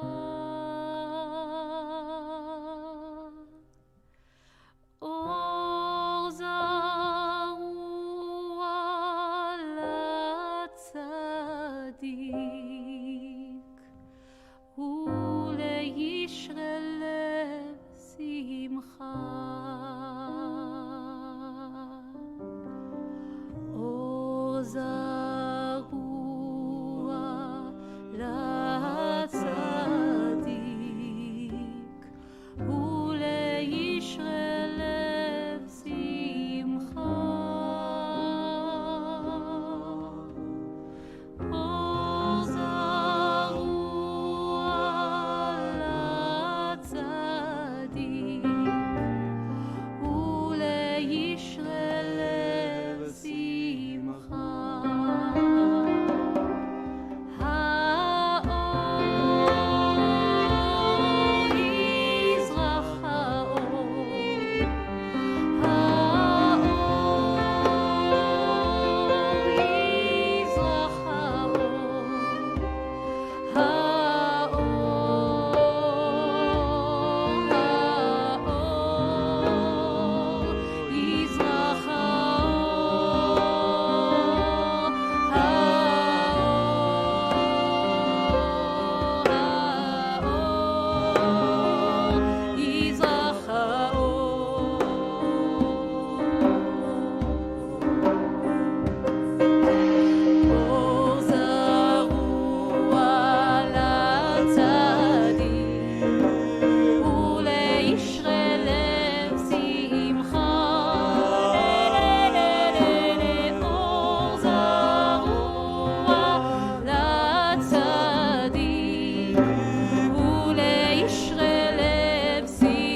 I'm standing up. Rabbi Aliyah, Shalom, Kodem Kol, Shavua Tov. I'm just standing up because we have to say thank yous. It was so fun, but we have to say thank yous. So first of all, arzenu. So I'll stand up next to the mic so we can read it. So all the organizations that have really umbrella the whole weekend as ARZenu, ARZA US, URJ, IMPJ, WUPJ. All these are close and important for us. We connect, and Toda. Rabbi Aliyah, you're heading one of these organizations. I want to say thank you to Yoel Dorot on the percussion. Shani Benor, of course, Rabbi Rinat, and Boaz Dorot. And I just want to say thank you for the tech people, because this was a big production. As first of all, on the sound design and mix, and behind the control room, Tzvika Hirschler, which is sitting here, as Toda Tzvika. Adam Miklaf on the streaming, taking care that everything moves and flows to United Kingdom, and from there to the whole world.